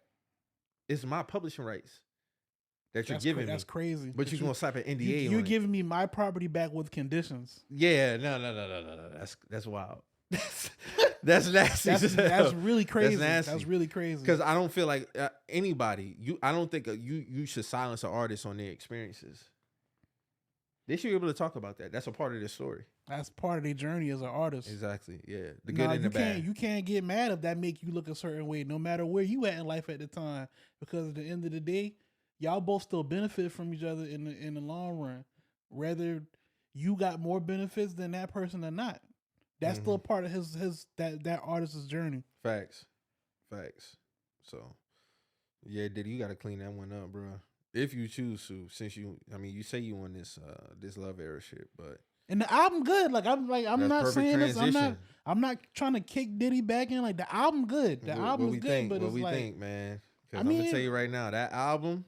When Diddy get his R&B bag, like that's his bag. Like, and you can't. This has been undeniable. Like this is him. Like at the end of the day, like he's been this guy. So this got a lot of replay value. I'm gonna tell you right now. It was fire. Out the gates with the Dream. I mean, the features are perfectly placed. I'm gonna tell you right now, when I was looking at Deliver Me and I seen Busta Rhymes, Dawn Richard, I'm like, all right, bro, like, what's this gonna sound like? Smoked it. Diddy and Busta make good songs together. One thing I will give Diddy, he knows where to place people on records. Yeah. Like this, like It Belongs to You and Stay Long into It Belongs to You is one of the greatest transitions in songs I've heard in a long time. It sounded like one record. That's how perfect that transition is. Moments with Justin Bieber. I'm not even a Justin Bieber fan. Great song. Need Somebody. With Jasmine Sullivan. Body. I'm just speaking of some of my favorite. I like with Mary J. Blige. Probably my favorite. She smoked that song. Had Mary sound like 1993 up in this motherfucker, bro. What's the 411? Come on, man. That's a beautiful record. I'm lying. No, it's fire. Close to the God with Tiana Taylor. I want to shout out Tiana Taylor especially. Tiana, you smoked that. I knew you was talented, but you took it to another level. I don't think I ever heard you sound like this. I'm going to be real. That's not a shot at you, but I think you went into this one with a different type of mission. Salute to you because you killed this shit. Close to the God. I mean, she should be nominated for a vocal performance on that record. Like, I'm not even capping. Like, I think that's how good she was on that record. Right. But all in all, though, I mean, the hype surrounding the album, Diddy delivered, bro. This is true, like some real R&B right here. This just goes to tell. This speaks to what I was saying. Me and you both have been saying about, bro. When you sit down with some shit, this is the product. So don't tell me in 2023 you can't make great music. You can still make great music. It's just all about, are you willing to put in the work? Yeah, if we willing to really commit to quality. That's all it come down to, man. Niggas know they doing some bullshit, or facts. niggas know they doing some bullshit, or they doing some shit that they know gonna get a pass because of their status. Facts. We not gonna act like we oblivious to this shit. Like people get away with what you let them, as far as that type. What's of shit some of your goes. standouts? I like the Mary record. I like that. I like the Don Richards and Buster record. I'm gonna have to listen to this shit a couple more times though. But those are my two standouts right there. Yeah, facts. I definitely fuck with it. That shit hard. That's a good album. I fuck with it. They you gotta figure everything else out, but you know that music shit though. For sure. Like I'm gonna give props where it's due. Yeah, man. Niggas shouldn't have to walk on eggshells for their damn publishing, bro. That's crazy. That's crazy. That's nasty. But the album though, Album fire. I'm putting you up there, bro. Album fire. Album fire. I'm definitely putting you up there. Shout out to Nas. Magic 3. Magic 3. Fire. Because I was ready to come in here and throw some jokes at you. Playfully, though. Playfully. Because, you know, I fuck with Hov. You know, I'm a little bit biased. But in terms of the project, though, salute to you, my brother. You killed this shit. Magic 3 might be the best out that trilogy as well. I know a lot of people love the first one. But no, this one here was really, 15 tracks, 46 minutes. Perfectly sequenced. I love Fever out the gate. I love No Tears. I love Never Die with Wayne. My favorite, I would have to say, I like Pretty Young Girl a lot. Mm-hmm. Based on true events. The whole shit flowed perfectly, man. Salute to you, dog. You still sharp at 51 years old, still doing your thing. That's all I can really say about Nas shit, man. What did you think about the project? I love it. I think this out of the Magic series, this might be the best one. Number 1 was fire. I didn't really like number 2 that well, but number 1 was fire. So I'm gonna put 3-1, 3-1-2 as far as the Magic series go. But to say that he's dropped 6 albums in 3 years, got a Grammy out the situation. Yeah, I didn't know it was that much. That's crazy. Like, he's been working. He's been working, and and it's been high quality work. High quality work. Yeah, He listened to a lot of y'all saying his production. Well, he locked in with a producer and been giving us. To be fair though, bro, he was kind of like the poster boy for that. I wouldn't argue that. I wouldn't argue. You got to really sit with a lot of Nas music. Like I say that, and that's coming from a real. I'm a big Nas fan. I love Nas, so. To say that he's... I'm going to always laugh when Toon say he bumping Nas on a ride to Miami. I ain't lie. I be bumping Nas like on my road trips. Like, I'm just saying, when you put Miami, a ride, and Nas in the same sentence, it just sounds funny. That's all. I'm just poking fun at him a little bit. That was crazy. Shout out to Toon, though. Overall, though, like, it's been a real major 3 years with Nas, man. And shout out to this Friday for dropping some good shit. It's been a bad year for y'all niggas, man. It's been a bad year, but a few of y'all have delivered. Also, I want to shout out Teezo Touchdown, man. This nigga is a chameleon. I don't even know how to box him in. He's under alternative, but this nigga is like a mixture of a lot of shit. R&B, rock, pop. His buddy with the nails in his hair and shit. Yeah, him. I gotta check, bro. Yeah, he got an album called "How Do You Sleep at Night." Now I remember hearing certain artists speak about him prior. Tyler the Creator said he was an alien. Drake spoke about Teezo Touchdown. So I'm like, man, let me check dog out. This nigga is special. I'm not even gonna this nigga is really nice. What is it like rap? It's rock? alternative. What is it? It's alternative. So it's a mixture of a lot of things, and he got a track on here called You Thought with Janelle Monáe, fire. Sweet, Impossible, Neighborhood. I think Neighborhood is the one.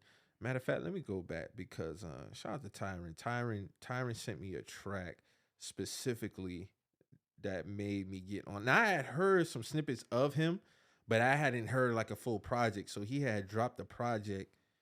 And I was like, I'm going to get this nigga. Oh, it's called Too Easy. Mm-hmm. So midway, it kind of gets into a mid-late R&B vibe. Right. So his transitions, his mixing is good. And when it comes to the engineering, it's A1, especially when he dibbling dabbling with shit like this. Like, I mean, the categories say alternative, but when he's mixing around with all this different shit, I mean, dog is nice. I will say it might not be for everybody though. Right. But if you're open, I think this is something that you fuck with. Like, his album might be up there for like project of the year. I'm really fucking with dog shit. Like him and Diddy, like they delivered. But him specifically, this nigga's nice, man. I can tell that he really take his craft serious because it's not gimmicky. It's not the gimmicky where you're trying to dabble in R&B, rock, I've been seeing bro for a few years. I didn't know. Yeah, I just didn't know exactly. So when he tapping into these lanes, he's taking it serious. So it's just all about if you fuck with it or not, really. I don't think it, like, if you like it, you like it. If you don't, you don't. Right. But I fuck with dog shit. Like, so shout out to Teezo Touchdown, man. Shout out to him. I fuck with the record. Mo, I think you might fuck with it if you listen to it. You might not, but I mean, I don't know. I'm gonna check it out. Let me check that shit out. Drake dropped a single with SZA, as well as pushing his album back. Single called Slime You Out. Me personally, I fuck with the record. Now I will say, coming in off the rip with the whips and chains like American slaves, I mean, I felt like you could have found a better play on words for that one, Drake. I'm not gonna hold you. I wasn't fucking with that line like that. But was that worse than the Lil Wayne Emmett Till bar? I think it's in the same. It's something. It's the same. It's the same. It's the same. Because it's like, bro, like whips and chains, putting whips on chains on a girl is a dope wordplay. But when you insert the slaves into it, it's American like slaves. You couldn't put it. Yeah, you specified that. So from a like, Canadian nigga now. That sound different. That's crazy. That's crazy. That is crazy. But Emmett Till, that was crazy too. That was crazy too. Because that was crazy. I don't even want to repeat the bar, but that was crazy. That was crazy. I still can't remember how I reacted when I first heard that. I remember when you. I know exactly what I was. Listen, Mike. I know exactly what I was doing. And I know exactly what I was going at. I don't think I could have cracked a smile when I first heard that shit. I was driving on Ashley Phosphate. And I was about to get on that bender to get on the interstate, to get back on rivers and shit. Like, you know what I'm talking about? Yeah. So I was driving. I'm driving the Lil Wayne because, Papa, lot of pain. And then he was like, I was like, huh? He said, I was like, and I look at the radio and I'm like, nah, that's crazy, Wayne. Nah, like that's what? Crazy, Wayne. That's crazy. But yeah, I think Drake shit was kind of crazy too. I'm even gonna hold you. I don't think it's worse than Emmett Till, but it's up there. Because there's been some slave references in rap. I'm not gonna play dumb now, act like, but there's levels to a lot of them. There's levels. You know who be catching strays in a lot of rap bars? Who? Kunta Kinte, bro. Yeah, Kunta Kinte got a lot of rap references, bro. He do. They be using him in a lot of rap references, but nah, he could find a better way to wordplay American Slave. But I fuck with the record. What do you think about the? I think SZA had the better performance on the record. Yeah, I wouldn't argue that. What do you think about the drawback he been getting from Halle Berry about the cover art that he used for it? Honestly, because I don't want to sound like a stan when I'm saying this. I don't think that shit was really that big of a deal, bro. I'm not. That's not even me putting on a cape. I wouldn't say that neither. But when she's saying that he specifically asked her and she said no and he still used it, then that's kind of wrong. Now I don't know how the conversation went, but she's saying he specifically reached out to her and asked her, and he was like, "Nah, I don't really think I want." If that's the case, then yeah. But even still, it's kind of like, if we want to get down to it, I mean, she don't own the image, and we seen these cases play out, like with Cameron and his shit. And then honestly, bro, like I felt like I seen worse.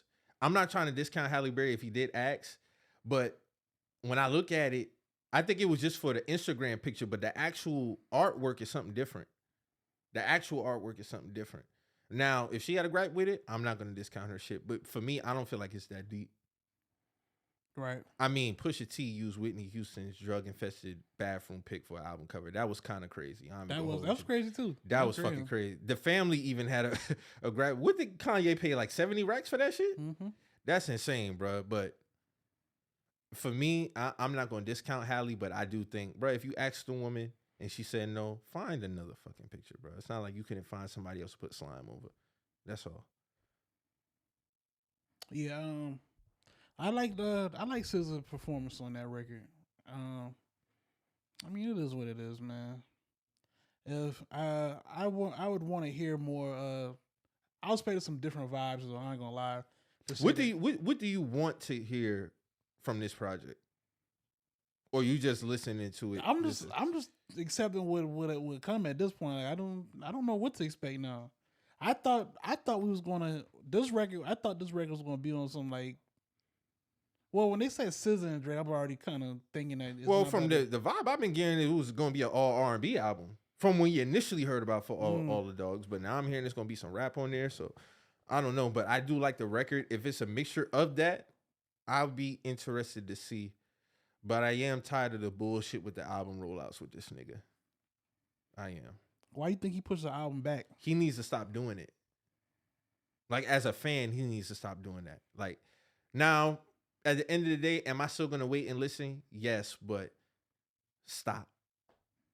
It's annoying.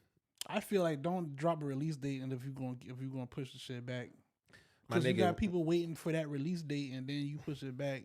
No, he keeps pushing it back. That's the thing. Like, you did this with CLB. Now, mind you, you're supposed to get CLB January 2021. That shit ain't come out to 2022, right? No, September 2021. It came out the same week, in between the same weeks as Donda. Remember that shit? Yeah, I remember that. So, I mean, for all the dogs, I am anticipating it. I think it'll be a good project. I mean, honestly, bro, the music that he's been giving me lately, outside of Honestly Nevermind, I'm fucking with it. So I mean, we gotta wait till October 6th. Why he pushed it back? I think it's more sort of a scramble, and I think he's been lying about the process of his album. What's he scrambling about though? It's not done. It was never done. All right. I think that's a scramble. I don't think that project has ever been done. I don't think it's been touched. And that's cool, but bro, just say that. You on tour. Understandable, but just say that. Because you've been telling us it's done, then you push it back. That tells me it's not done. Right? Am I wrong in saying that? I mean, I would assume so. That shit is. And I agree. Like, if you on tour, you on tour. I mean, you're not gonna be recording every day while you on tour. But it's him, so people gonna wait regardless. But I am kind of tired of that shit. I ain't gonna hold you. I'm tired of that shit. Because why drop that initial release date? Just at this point, surprise us. And here's my thing. I think it's perfect for artists. This is my opinion. I think it's perfect for artists if you're on tour while simultaneously wanting to put an album out. Surprise drop it. Because I think it fucks up the rollout. Right. It fucks up the anticipation. Now, I had a tweet on August 25th, and I said verbatim, Drake is not dropping this album during the tour. It's going to be at least a week, 2 weeks after the last date. The last date, I think, is October 5th or 9th. It's one of those two dates. He's dropping the album October 6th. What are we doing? It's not going to be October 6th neither then, if I'm going off of that. If you, the tour, the last date of the tour is the 5th? I think it's the 8th or the 9th. So it's not dropping on the 6th neither then. I mean, he might not. But at this point, you never know. It might come out the 31st. Who knows? October 31st. The nigga might drop that shit on Halloween. But I think when we start getting into, because this would be technically his 7th album. Technically, if we're going off, because some of those projects are deemed as mixtapes. So I mean, CLB came out 2 years ago. So this is, got Honestly Nevermind, Her Lost Since. So I mean, I'm not going into it with anything I'm not gonna expect. I've already charged to the game. I'm not gonna get a full rap album, so I'll take the R&B shit with it. So that's where I'm at with that. How you feel about people saying he moving because of Doja?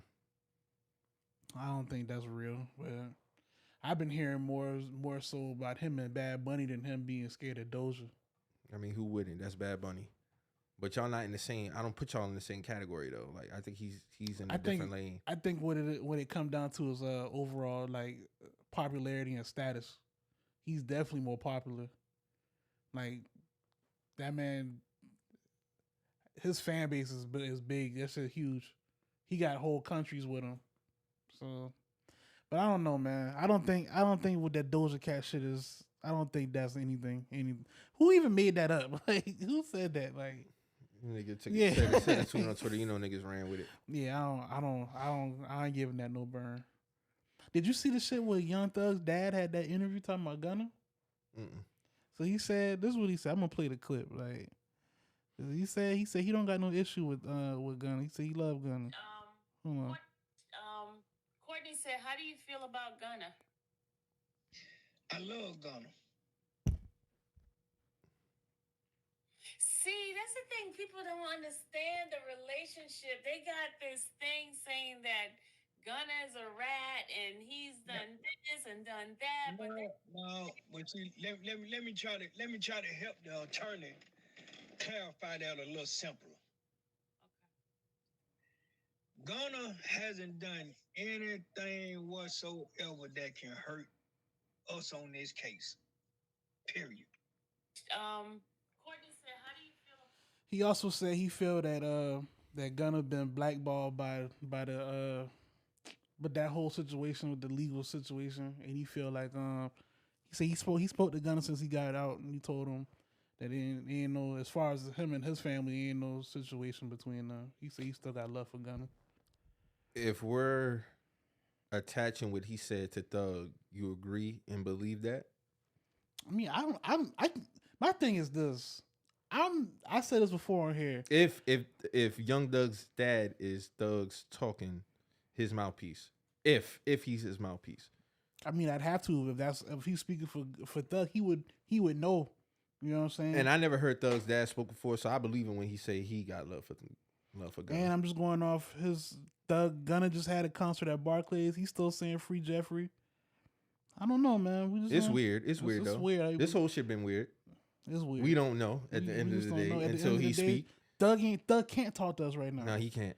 So he's the main piece in this whole shit. Thug can't talk. So to us. everything is speculation so if until he speaks. If he's speaking through his dad, his mom not gonna talk to us. His mom never really been like that. If he speak to his dad, his sisters or whatnot, then we gotta take that for what it is for the time being. But like I said on here before, man, I really don't know unless after the sentencing or whatever how it go for Thug, whenever he do speak, I have to take that from the horse's mouth. But if his dad's saying that, then I don't know. I just have to take that for what it is for it until I hear from Thug. Got you. I got you. So I mean, yeah.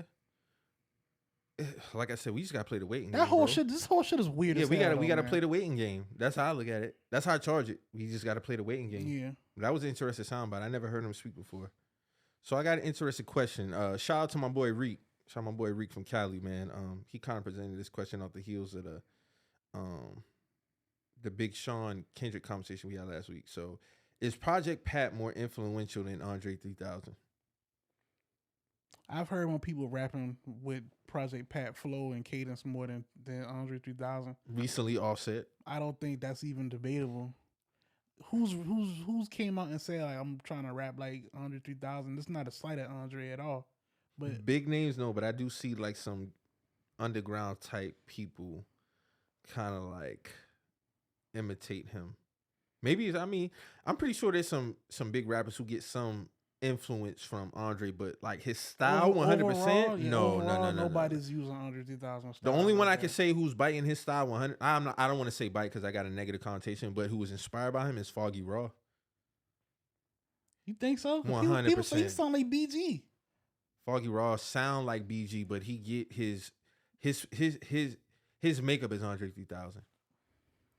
Now that's an interesting point. I wouldn't even have to say BG, but I don't think he's trying to. I think that's his natural voice.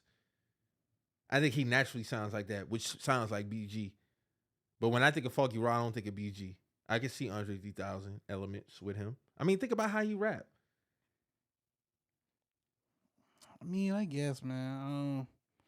I see a lot of comparisons of Andre 3000 with Foggy Raw than I do BG. That's all I'm saying. Yeah, I wouldn't. But he do sound like BG. He sounds exactly like he BG. does sound like BG. He does. I just feel like overall, like in terms of just overall impact, I would probably say Pat. I don't think he. Of course, we ain't got to talk about the rapping, but Influence? That was a good question, bro. Like, I never thought about that. But think, Project Pat, like throughout the years, you see those spots all the time where Drake on CLB, prime example. Like, yeah, Project Pat is very. He might be top. He might be top 3 most influential rapper all time. The Crunk Ain't Dead that's Project Pat's song.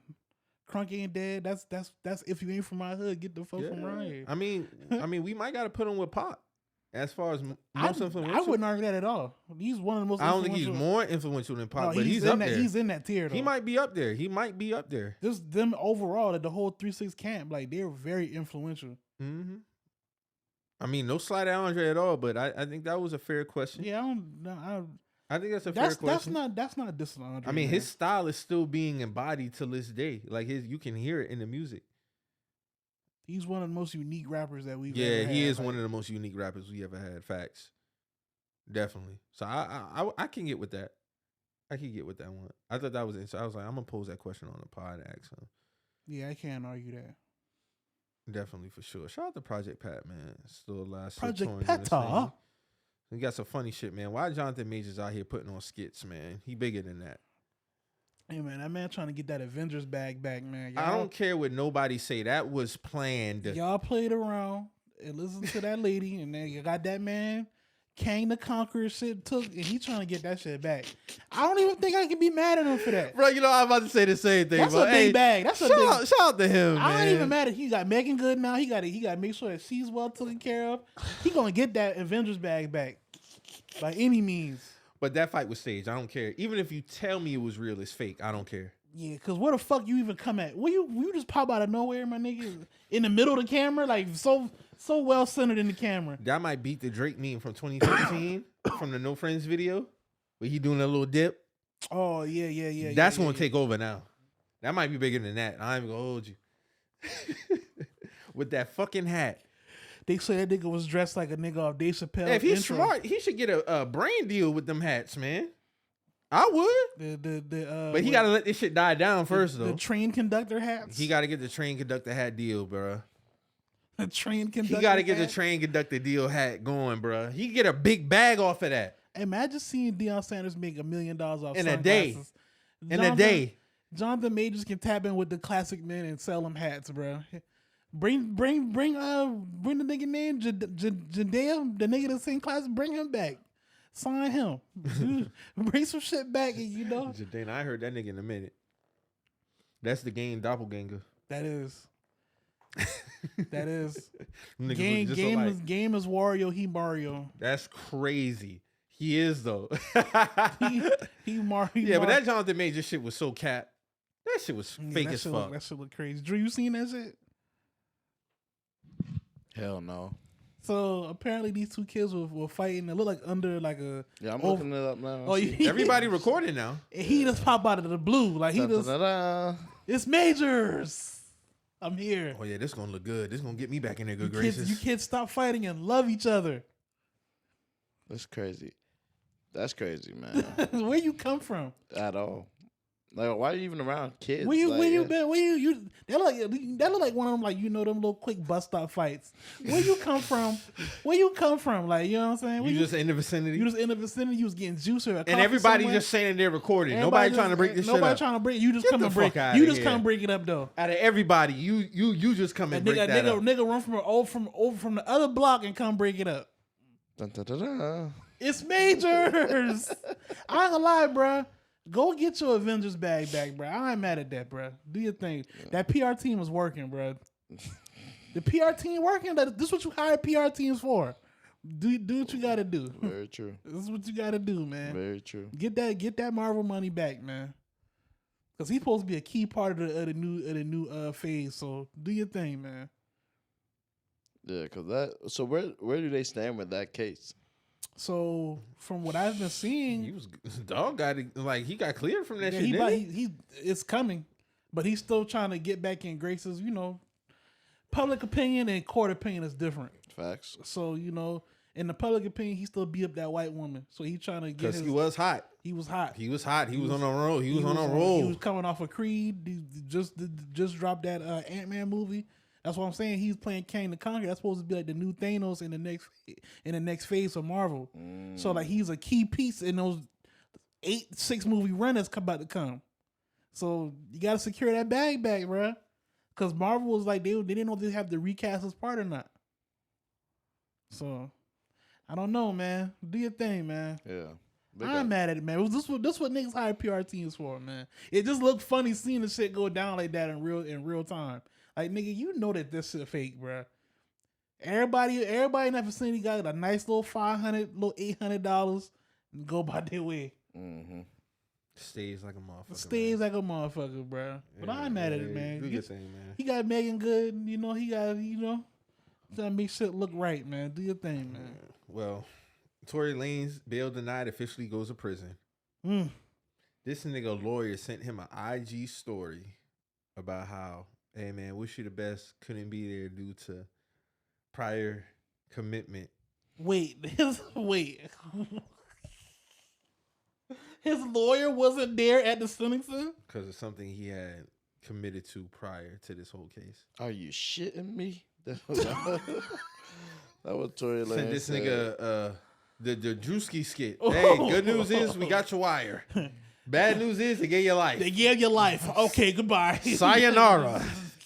Yeah, he really did that to Tory. Wow. Then the lady who been reporting on the case said her when name he walked was out, Linda Cundiff or something like that. Megan Cundiff or something like that. Say, fuck out here, you googly eye bitch. Ooh, I mean, you got to get it off, man. You going to jail for 10 years. You might as well They get said it off. they said when his bill got denied, he cracked a little a smirk to that's that Joker. That's that Joker grin. Like his grin, like yeah, like I'm done, like I'm officially cooked, like that's it. But his lawyer sent him an IG story. Your lawyer sending you an IG note, a farewell is crazy. It's crazy. That's insane. You ain't fuck with that man, bro. That's crazy, dog. That's crazy. My lawyer sends me an IG send off, and you didn't have your ass in this fucking courtroom. That's crazy, dog. Did y'all have a chance to watch the 2-part doc about that? That shit is on Hulu. I didn't watch that. No, it's on HBO Max. Oh, HBO. Yeah, I didn't watch that. It paints from Tory's perspective and Meg's perspective.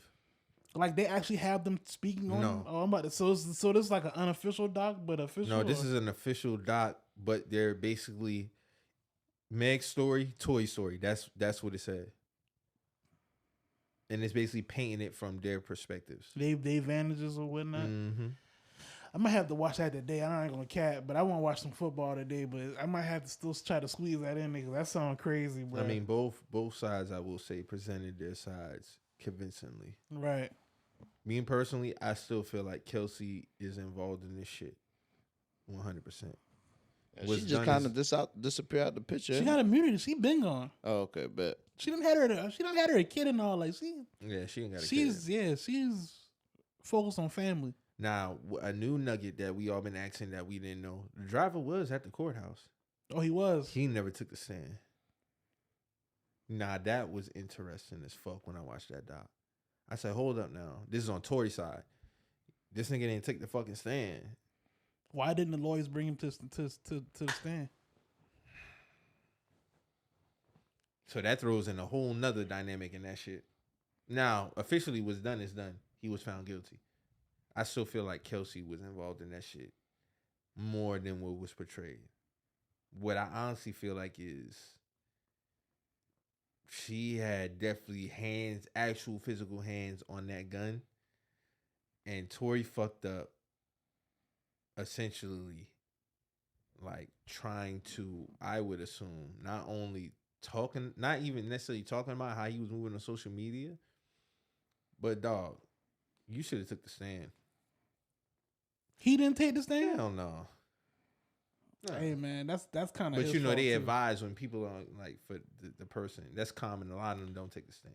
I'm gonna be real. I'm fighting for my freedom, and I ain't did that shit. I know if I know I didn't do it, I'm taking the stand. Mm-hmm. I'm sorry, but I still feel like with everything that was presented, I think he was trying to protect old girl in this whole shit. And my whole thing is this: when it comes to my freedom, because for Megan Kelsey to still fall out the way that they did, Because even going back to 3 years ago, I'm going to say it then, I'm going to say it now. For her to be as silent as she was on that shit will always be alarming to me. Always. That will never not leave me when it comes to this case. Whether they had a fight outside the car, you know, they denying it. I don't believe it. Y'all got down in some way, shape, or fashion. Y'all got busy. I don't care about who beat who up. Something happened between them two to where, unfortunately, those events happen. But what's done is done. Tori, that's crazy that your lawyer said, you know, hey, sayonara from wherever he at. He probably on vacation. He's definitely on vacation with that last that last deposit.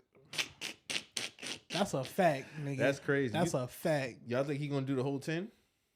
I mean, he got to do the majority of that shit, though. He got to do at least, 5 years? A part of me tells me he might get out in about 6. I mean, he can get out in 6, but he got to do at least half. Tragic. And then he gonna get deported. Yeah, he was getting deported. I mean, shit, you was a foreigner with a gun. Like, I feel like people don't be taking a lot of shit into consideration. Like when shit like that happens, like a lot of people forgot that he was not an American citizen. So just you being a foreigner with a weapon like that, like that is grounds for deportation, bro. Mm-hmm. Somebody was shot, and you were found, you know, to be guilty of that. So I was guilty, yeah. I mean, if you didn't do it, my nigga, should have just came out and just said you ain't did that shit.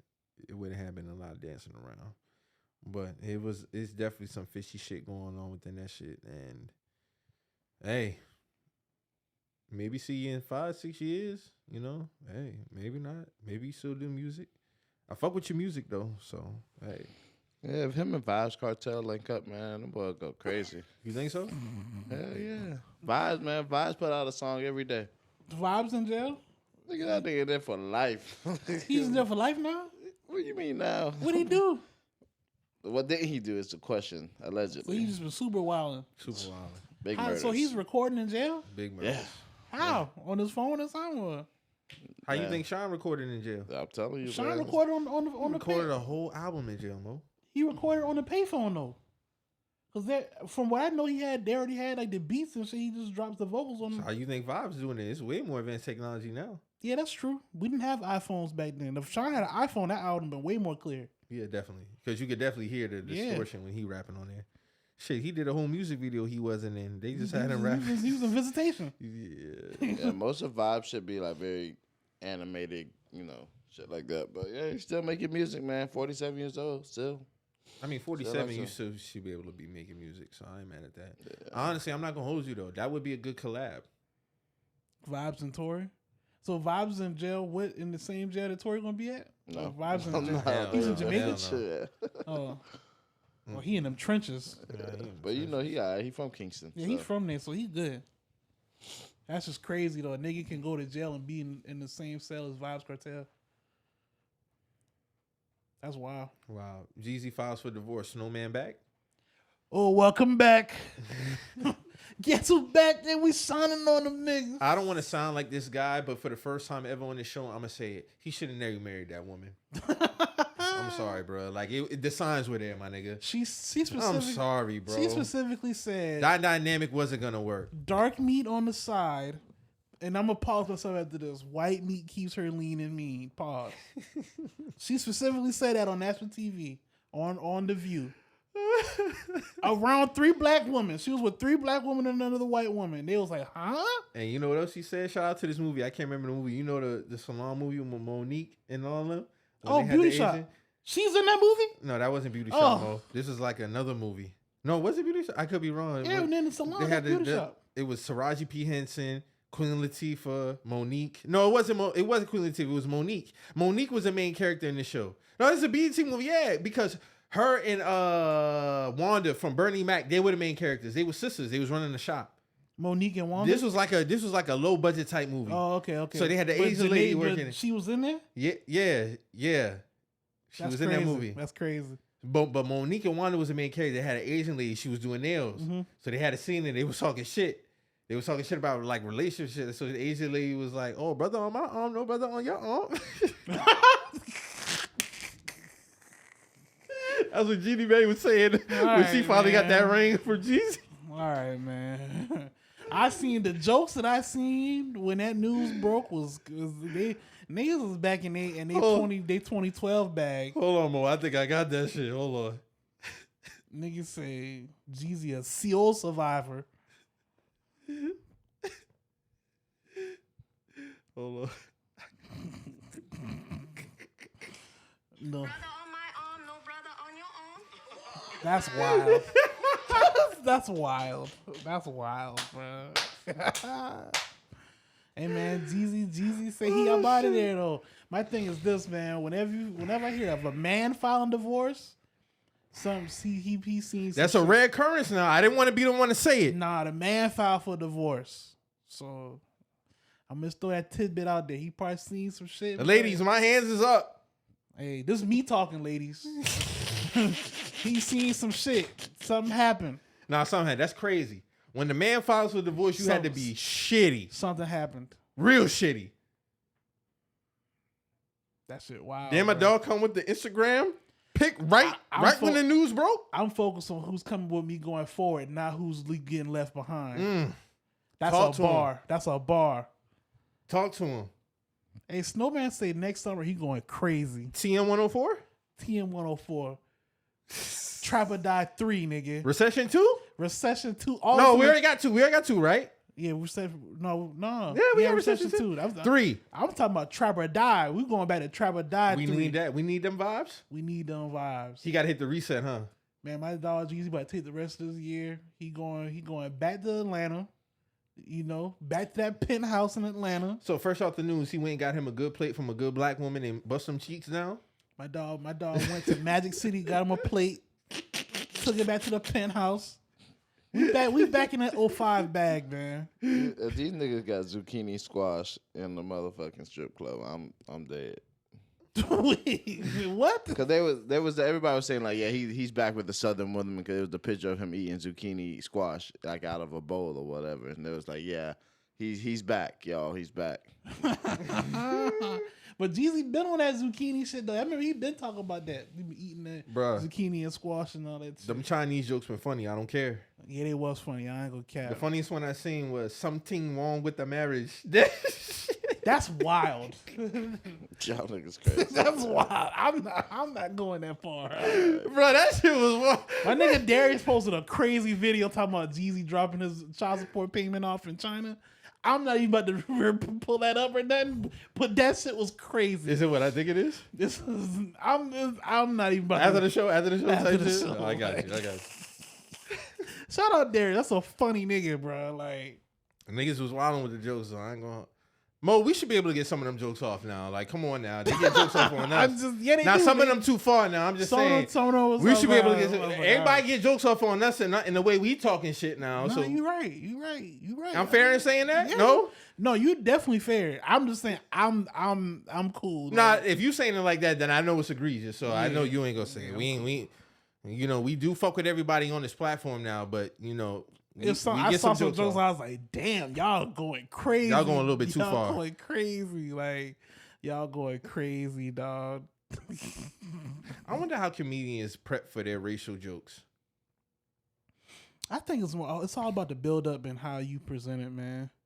And also, because you can have tasteful. If you're a white person, you can have some tasteful black jokes. I've seen tasteful black jokes from white comedians. Some of them should be funny. I ain't gonna lie. Some should be funny. You gotta respect it too, because at the end of the day, I listen to black comedians go in on white people. Yeah. So fair is fair. Fair is fair. And just from respecting comedy for what it is, it's all about laughter, man. Bringing people together. And that's the thing. We accept that we can get shots too. It's when y'all act like y'all can't get everybody. We not just y'all is everybody. We talking about everybody. Y'all can't get jokes too. Nah, y'all get some of these jokes too. Let's not play. So I mean, Jeezy and Jeannie. I mean, I'm not wishing that on nobody, but I didn't want to be that guy, man. I saw it coming, bro. It looked awkward from the jump. He knew he should not have married that woman, bro. I saw it in his demeanor. It looked forced. It looked faked. Everything. And he filed? Yeah, he filed. He got up one day like, man, this is over with, man. It was some racial tension for sure. You think so? 100%. 100%. He said everything cool on that ass. He said everything was. I remember he had. I don't believe him.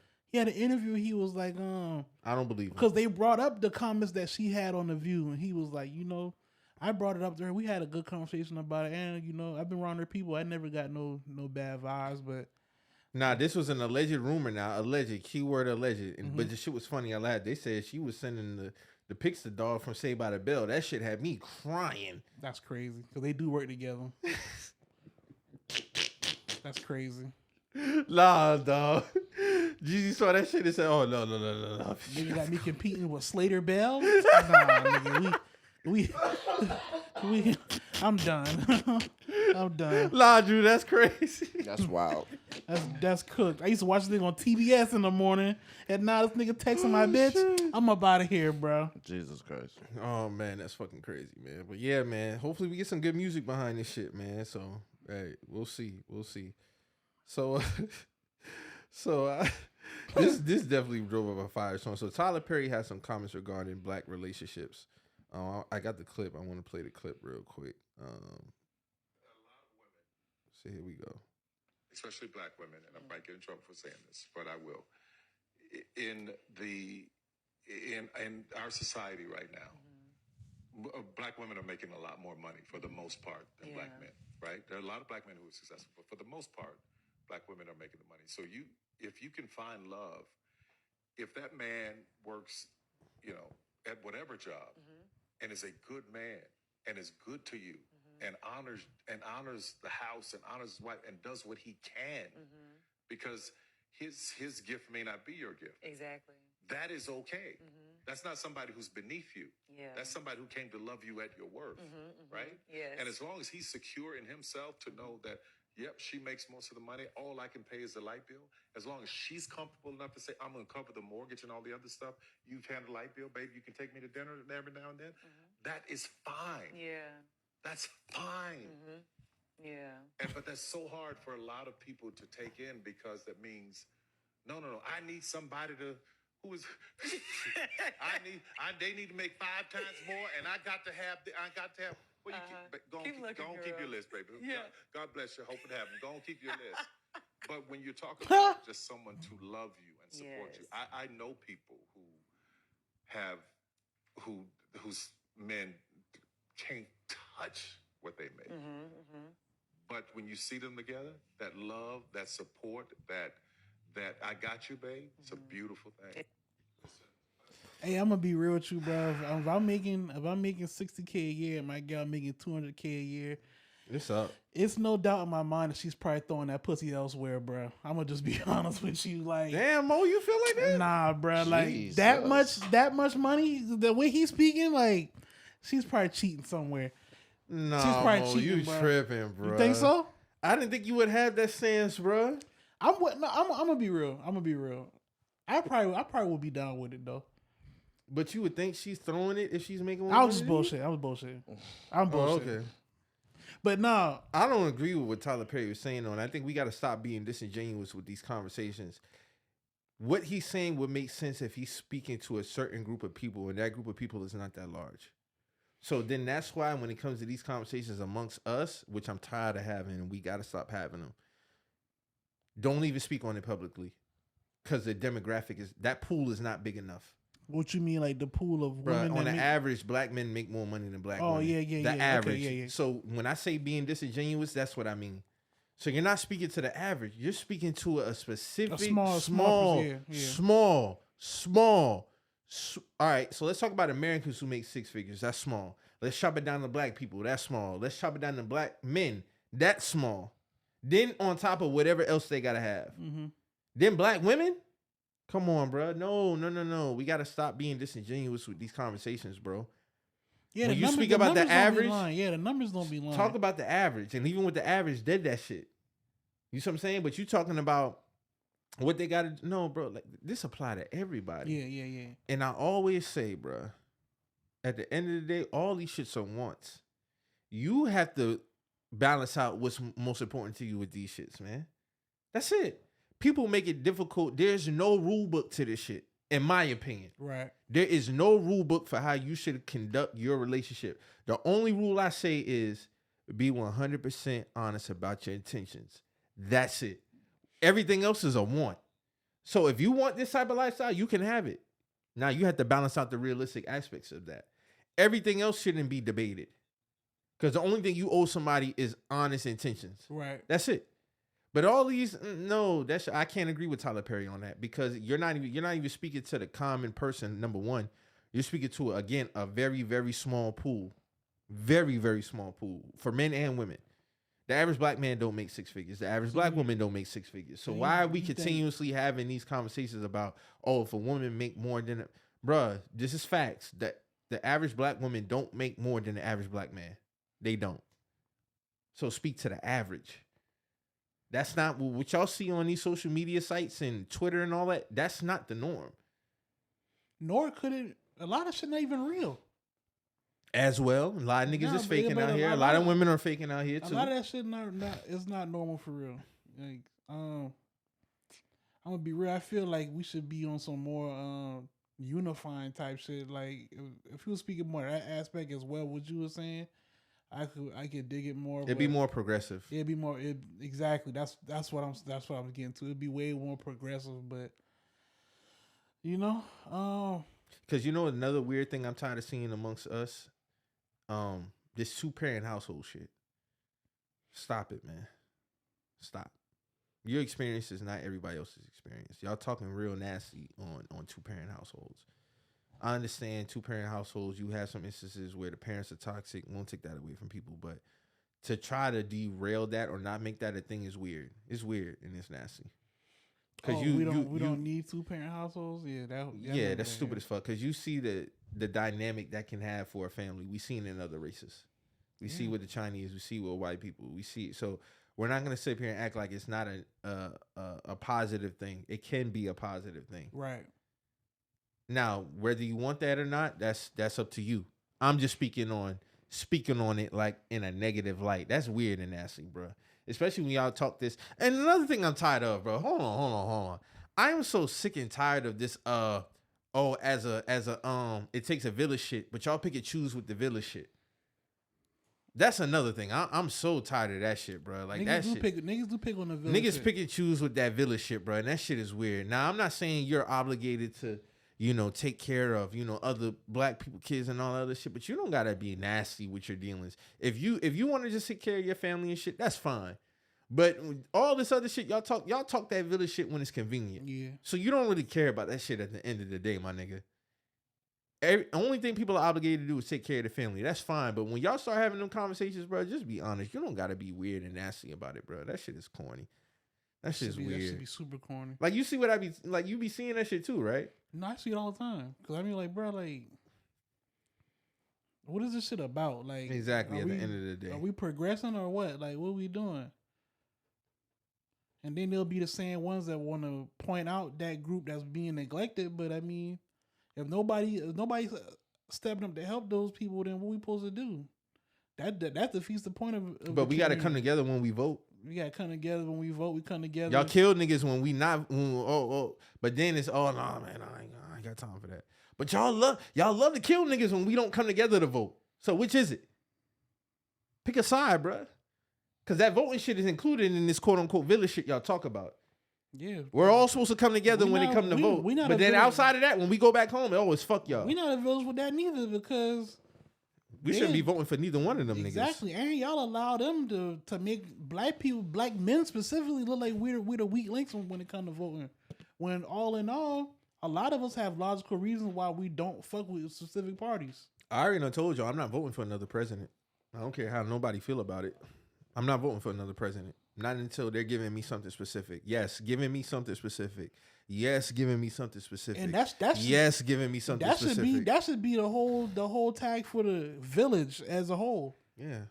Tired of sitting back. They've been telling us for decades now, like, oh yeah, you'll do this. No, but all they do is performative shit. What Biden done did for y'all? Y'all Uncle Joe. I don't know who y'all is, but you know I'm not talking to y'all. Of course, I'm not talking to niggas in this room. Nigga told y'all wasn't black and y'all still gave him votes. All right. That's the crazy shit to me. What Kamala doing? Kamala just had a Coachella for her birthday. She's been the quietest vice president I ever fucking seen in my she life. Just had a. She just be vibing and chilling. She just had a big ass like festival type shit for her birthday. Lil Wayne was there now. Shining her pearls and chucks. Yeah, shining her pearls and chucks. Lil Wayne funny though. He performed as officer at her shit. Yeah, keep sending them checks to Ukraine though. Hey, shout out to motherfucker whoever got Lil Wayne dressed together, bro, for the concert with Deion, because shit been looking crazy. Like them shit been about to fucking just fall off. Bro. I think Wayne is content with him balding and he's just going on to the rails fall off. Or no, they got him together for this concert. They got look like they got more than 6. They wicked them up. I guess they combined them all up and shit, so that shit look a little better and shit, man. They were saying Lil Wayne hair looked like fried fish at one point. That shit was looking crazy, bro. Nah, for real. That shit, they zoomed in the shit and had like yarn and shit, like holding 2 dreads together and shit, like crazy, bro. But nevertheless, man, shout out to his stylist whoever got that nigga together.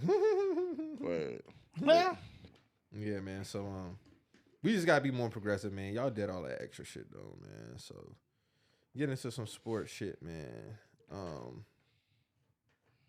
Oh no! Before that, I want to introduce a new segment to the show called "Come to the Front of the Class." So, on come in front of the class, this is where we playfully, or if you want to seriously, confront somebody about some bullshit that they did during the week or in the previous month, or anything. You feel like somebody gotta, give it up on something, right? You know what I'm saying? So, yeah. Y'all got anybody y'all want to bring? Say, gotta come to the front of the class. Hey man, old boy from Colorado State, man, bring your ass to the front of the classroom, man. Cause Jay Norvell, you was on some respect. You was on some. You basically sneaked this man mama. Then you was with this whole respectability. I combine it. You was on some respectability politics shit and basically saying this nigga mama ain't raised him right type shit. Man, bring your ass to the front because you gotta take this L, nigga. That's what you gotta do. Y'all niggas 0-2. Y'all niggas was talking that shit. Y'all niggas tried to do this whole pregame shit, altercation type shit. Y'all was playing dirty during the game too. And y'all lost. So you got to take that L, Jay. And you blew a lead at that. You blew a lead at that, nigga. And overtime. Lost on overtime too. Take the L, nigga. That's what mine is.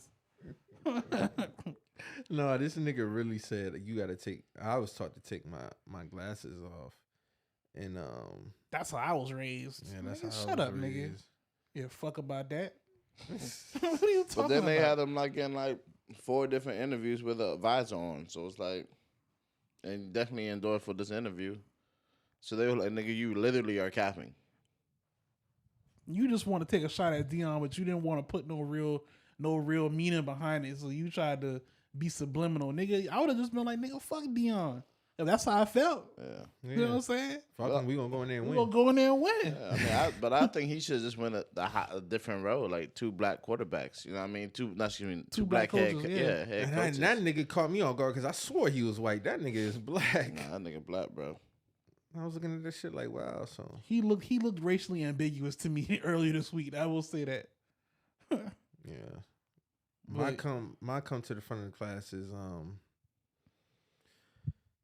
I hate to do it to you, bro, but Jaren Jackson III, my nigga, that NBA defensive player shit, fool's gold. That shit fool's gold until further notice, my nigga. He dropped a music video too, fresh off the Olympics. Fuck that shit. Fuck that music video. Fuck with anything you got going on inside that basketball shit, nigga. That shit was despicable how you performed against Daniel Tice. That's that crazy. Announcers was even shocked. He was like, we never seen Daniel Tice play like this on the NBA level. He was taking your ass to fucking school, nigga. You couldn't average more than 10 rebounds in this whole tournament. That's crazy. 10. Wasn't he a rebound leader this year? No, that was Sabonis or Vooch, one of the two. Okay.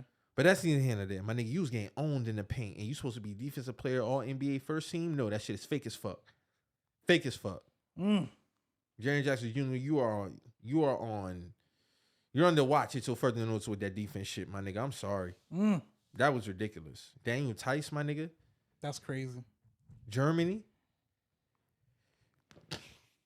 I done been talking all that shit about, we lost the World Cup to fucking Germany, man. Hey, man. Hey man, but you know the good thing is blessing in disguise. LeBron done assembled the niggas though. And LeBron said he coming back 2024. He say Steph. A lot of niggas coming. D-Book. I don't want to do that thing where it was like, oh, we didn't send our best out there, which is a fact. We didn't, but we lost. We was capable of winning. But I feel like, man, shit, we could still win that shit next year, even without Braun and Steph. No bullshit.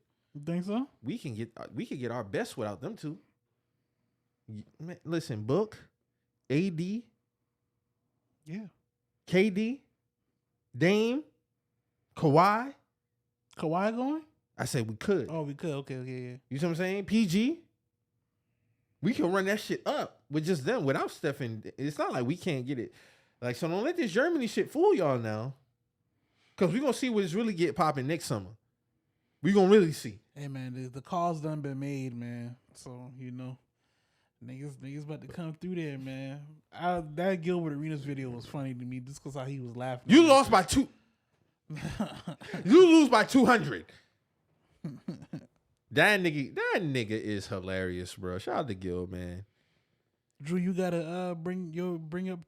What is it called? Come to the front of the class. Come to the front of the class, Drew. Introductory. Come to the front of the class. I got Mad Dog, man. Come to the front of the class. Mad Dog. Oh, Mad Dog Russo, Chris. Yeah, man. What he did? He came after week 1, talking that shit about Deion. Talking about, man, I'm not gonna lie. I'm Deion out already. He did say that. He did say he's that. Rooting against Deion. Yeah. Now look at him, 3-0, baby. What did he say after the 2-0 start though? Did he say something after the 2-0 start? Well, yeah, because he was saying, I can't remember exactly what he's saying, but it's still one of those things. Like you showed after the week 1, and then he was like, Nebraska, you got to get it done. Yeah. I remember, That's what it He was like, what are they? He was saying he was rooting for Nebraska. That's what he was saying. Yeah, and so fold. But it was, fold for fold, real, man, for real, fold them for real. But it was like, yo, bro, in that instance, after 1 win, okay, how are you maxed out on this man already? Come on, bro. We ain't even get to the peak yet. Come on, bro. He's tired of the niggerdom. That's what it was. That's all it is. That's my thing. It always has to, and you can call it whatever, but no matter what it looks like, it always comes back to black and white. Mm-hmm. That's what it is. Reese Davis, Danny Cannell, all them. A lot of them. Come on up to the front of the class, man. My thing is this. I respect it more when you just upfront about it. Come on, man. Y'all using words to tippy toe instead of using the words to just directly state how you feel. But you know it's gonna compromise that check. We all know that. And I fuck with Reese Davis. That kind of hurt me. I'm not gonna lie. I fuck with Reese Davis because Reese Davis never came off like that. He's the voice of college football on Saturday mornings. I've been listening to Reese Davis since I was a kid, and I'm honestly was bothered by what he said. So I'm gonna play what Reese Davis said real quick because that shit kind of fuck with me. I ain't gonna lie. I didn't take it that way.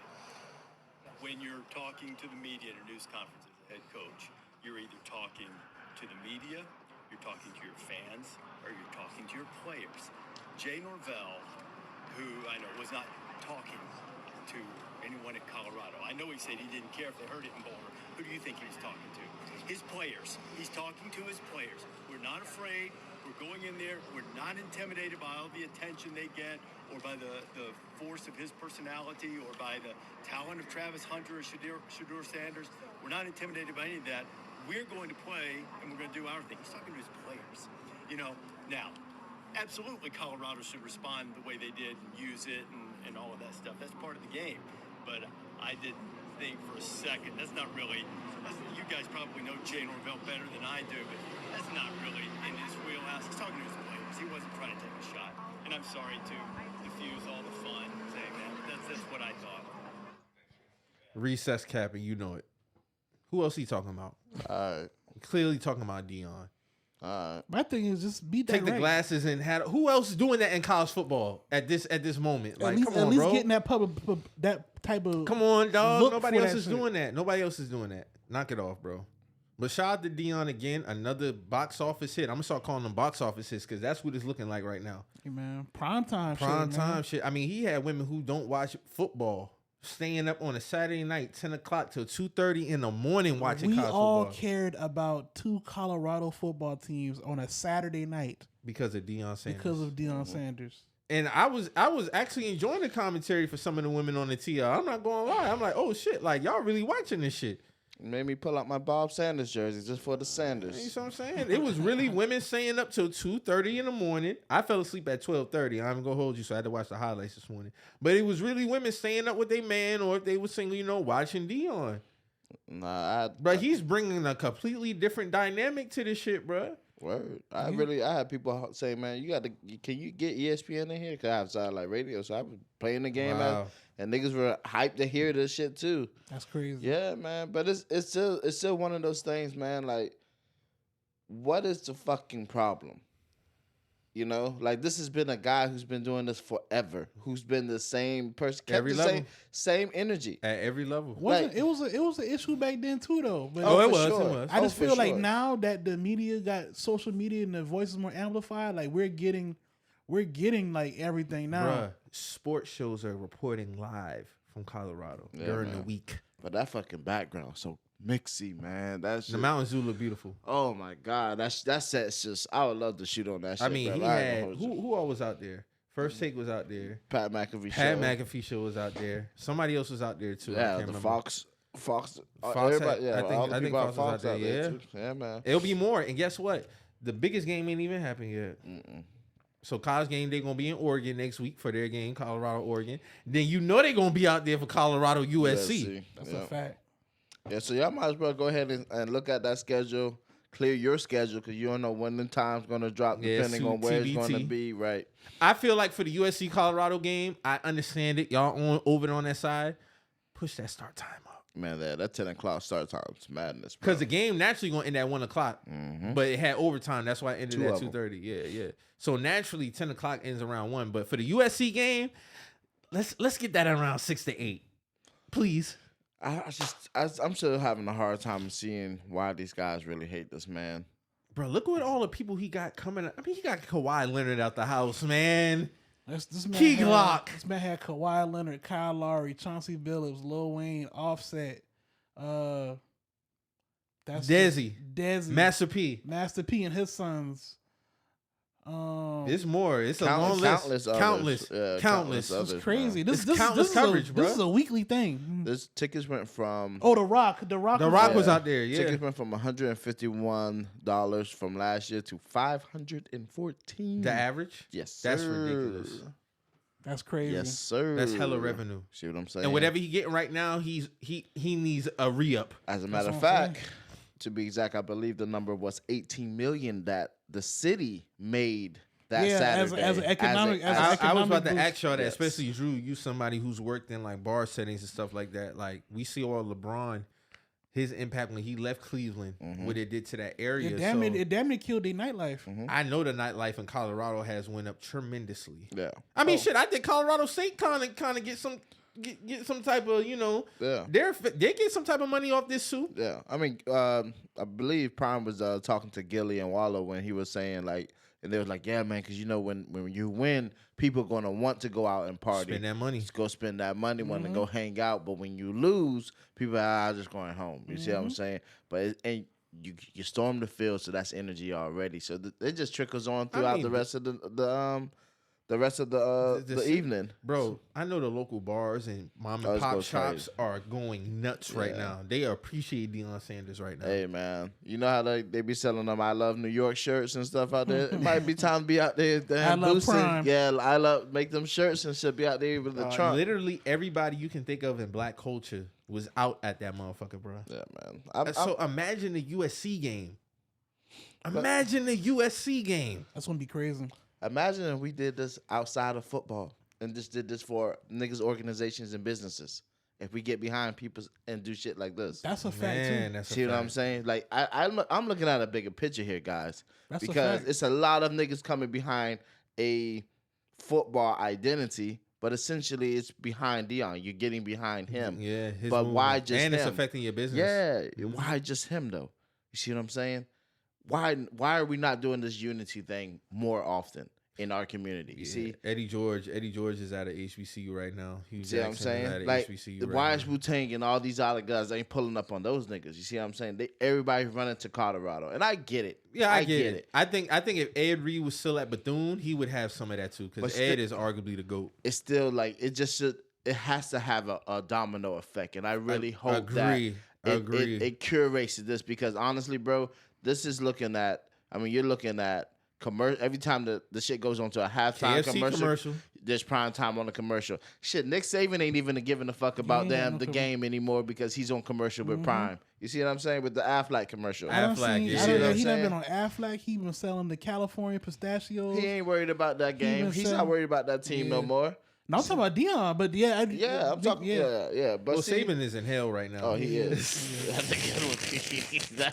that boy leaving that tunnel. Boy, Drew, that picture had looked crazy. He didn't even fix his hair or nothing. That nigga just like he's trying to think about his quarterback situation. His quarterback situation is fucked. That shit ugly. But honestly, man, this is the shit Bob was saying, man, for a long time. It's all about unity, man. Yeah. And I really hope that this does have a ripple effect. And I hope Deion even speaks that, like, I appreciate all y'all to come out here and support us in this magnitude, but also it's more of us out here doing the same shit. That's trying to do the same shit. That's a fact. You see what I'm saying? And that's just outside of sports. That's in businesses. That's in restaurants. Like Trick Daddy, I see like he's getting some, but I feel like Trick is doing a little different. Like he's pulling up on people and giving them boys burgers and all kind of shit. Like he's really marketing himself in that aspect. But ultimately, man, I really hope that this does have a domino effect. I really hope that we can see more of unity in our community and see us run the shit up, run up the commercials, run up,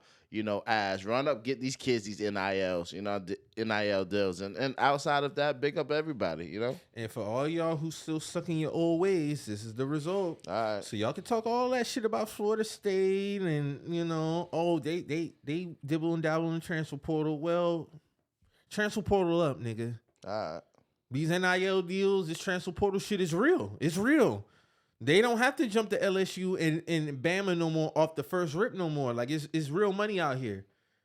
And if a kid ain't feeling at his school, he gonna hop his ass in that portal and he gonna get it popping. Shout out to us. We holding it down in the portal. So y'all can talk all that recruitment shit. Dabo Sweeney, you can talk all that. And anybody you want to put some bread up for this Clemson game, I'm not doing no back and forth. Put your money up. Ooh. That's it. That's all I got to say. Put the money up. Y'all had some slick shit to say about my boys. We let the gas off the pedal. We was up 31-10, let some bullshit happen. We squeaked away from BC. I didn't like it, but yeah, if you want to use that as a foundation for this, why are we going to lose a Clemson? Put your money up. I ain't mad at it, man. Put it up. Because say it with your chest. That'd be my thing. Don't. Do you want to bet on the Clemson game? Yes or no? Because there's a lot of y'all on my TL. There's a lot of y'all on my TL. And if you don't want to bet, that's fine. But when you talk with a certain energy, I'm just asking. Woo. That's it. And that's a whole clip. That's a whole clip. Yeah, because I be tired of them dancing around what you really want to say. All right. Just say we gonna lose to them niggas. If you want to put something up, let's put something up. But don't throw rocks and hide your hand. Don't do that. Don't do that. Hell yeah, man. Nose in this bitch, man. Let's go, Mike. Turn up on him, man. I'm just saying, man. I don't like that shit, man. So, unfortunately, man, Aaron Rodgers, man, he tore his Achilles, man. Yeah, man. AR, man. 4 snaps in, man. But they trying to say he could be back January if they make the playoffs. So he got a innovative surgery. Innovative surgery. Key word here is innovative. They put like a internal brace that's gonna supposedly boost his recovery time. All right, man. So they're saying there's a possibility that he could be back before playoff time or during the playoffs. Okay. Hey, man, they did the same shit kind of for J.J. Watt. So they did. You right. J.J. did get that surgery. Because I was reading that shit and I was like, who? I think I heard of someone. It was J.J. Watt that got that. Yeah. So it's possible. It is possible. You saw him come back. He tore his Achilles and then was right back. He did. You right. Okay. I'd love to see Aaron back, though. I will say that. But, J.J. that was a big thing this offseason. Yeah, man. J.J. is big on like working out and shit to begin with. So it's probably easy for him to get back physical. I mean, I've seen some sounds like bad situations. There's really good doctors out here that can get, like Ray Lewis. He was able to come back with that damn bionic arm. The bionic arm. I remember that. And play a Super Bowl. You see what I'm saying? But he was out majority of that season off of that injury. You see what I'm saying? So they got, once that surgery happens, they got shit that will protect you. He's going to have a brace or some type of support on. But, they got the money. And they got the doctors to do this shit. They fly anywhere across this world and get whatever they need done. So, hey, man. How do y'all feel about the conversation about the grass versus turf? Me personally, I prefer to play football on turf. I mean, not on turf, on regular grass. More given.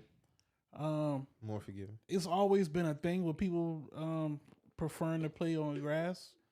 I don't know, man. I just feel like when you got that much money and shit like that, with just overall the games and just the product in general, and seeing that turf has injured a lot of the players, I think it would just be safe to protect everybody and just go grass. Get the grass. Y'all and the owners are being cheap. Yeah. They want to take the easy way out. That's what it is. But I do feel like it's a lose-lose though, because you're gonna have to pick your battles. Because I do see players complaining about grass on certain stadiums. I do see that. Now, if the stats are there that injuries are less happening on grass, then get the grass, bro. Now, me personally, I wasn't a fan of the Panthers going to the turf, but I feel like David Tepper at times loves that goddamn soccer team more than he loves the Panthers, bro. He loves that motherfucking soccer team, and we know a lot of soccer teams play on that turf. But I think when we talking about the injuries aspect with football, go to the grass. Now, I know everybody don't have the accommodation to roll out their grass like the Arizona Cardinals do. But you can afford to pay groundskeepers, bro. Yeah, that's a fact. That's the thing. Like, the owners are being cheap. I can't even cap on that. Like, the owners are being cheap. They don't want to pay a grounds crew and do it. If this is your investment, you're the fucking owner. If I own the football team, I want to make sure my players are the healthiest. Get the grass up in this bitch. And it's not like you can't get a certain grain. You see what I'm saying? They can literally get on the phone and get Kentucky the bluegrass. Best of the best. They can get Kentucky blue out you there. You can get the Kentucky blue out there, bro. You can lay the tarp down. There's weather coming. All of it, bro. All of it. Y'all remember what the Raiders used to play on? Like the baseball field. Baseball field, yeah. Yeah, like Oakland Athletics. Yeah, man. Like that was tough. That was real crazy. Real tough. But that shit didn't go away till when? Late October? Yeah. But I mean, if it's all about protecting the players, then just do what just do what it's supposed to do. You know what I'm saying? To limit injury, to limit all this shit. But ultimately, man, I mean, because you change the shit about lowering your head for tackling or trucking and stuff like that. So you do this, you implement certain rules in place to keep the game safe. But you don't want to address the terrain. The biggest thing. Yeah. What they're playing on. What they're playing on, you don't want to address it. Like some people are grass and turf. Some is just grass. Some is like Green Bay. I can understand Green Bay. It's fucking get cold, -, degrees and shit, like snow and all that shit. So grass and turf, I can understand that. But also, it's like, yo, bro, you can pay groundkeepers. Y'all got the money. That's the biggest thing. Y'all got the money's there. I don't want to hear nothing about they low on resources. They got no, y'all being cheap. That's what it is. The go on the turf trend thing has been definitely because of they don't want to pay groundskeepers. I mean, you got some dome stadiums that got grass. Y'all can get grass in y'all domes too. All right. So let's cut the bullshit. The Arizona Cardinals, dome, grass. Mm-hmm. Who's another dome team that got? They the only one? I think so, maybe. Yeah, they might be the only one. That might be it for right now. Yeah. I think they're the only dome. Don't team the Chargers play in the dome, right? Yeah, they turf though. They turf, okay. Yeah. Mm-hmm. Vikings turf. Yeah, Cowboys turf. Cowboys turf. Mm-hmm. And I get it. Certain injuries happen to certain players. I'm gonna charge Aaron Rodgers to more. He's older, man, 39 years old. Mm-hmm. It's unfortunate and it's crazy that it definitely happened on the first game on 9/11. At that was fucking insane. But it's unfortunate. Another unfortunate. Jaycee Horn, I love you, bro, but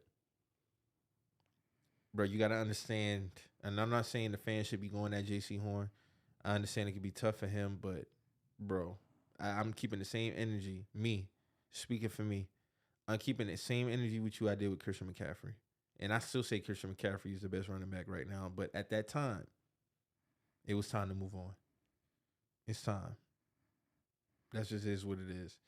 And I don't see how you can continue to bounce back. Not saying that he can and we've been patient with other players. Thomas Davis, he came back from 3 ACL tears. JC, the shit that kills me with him is non-contact.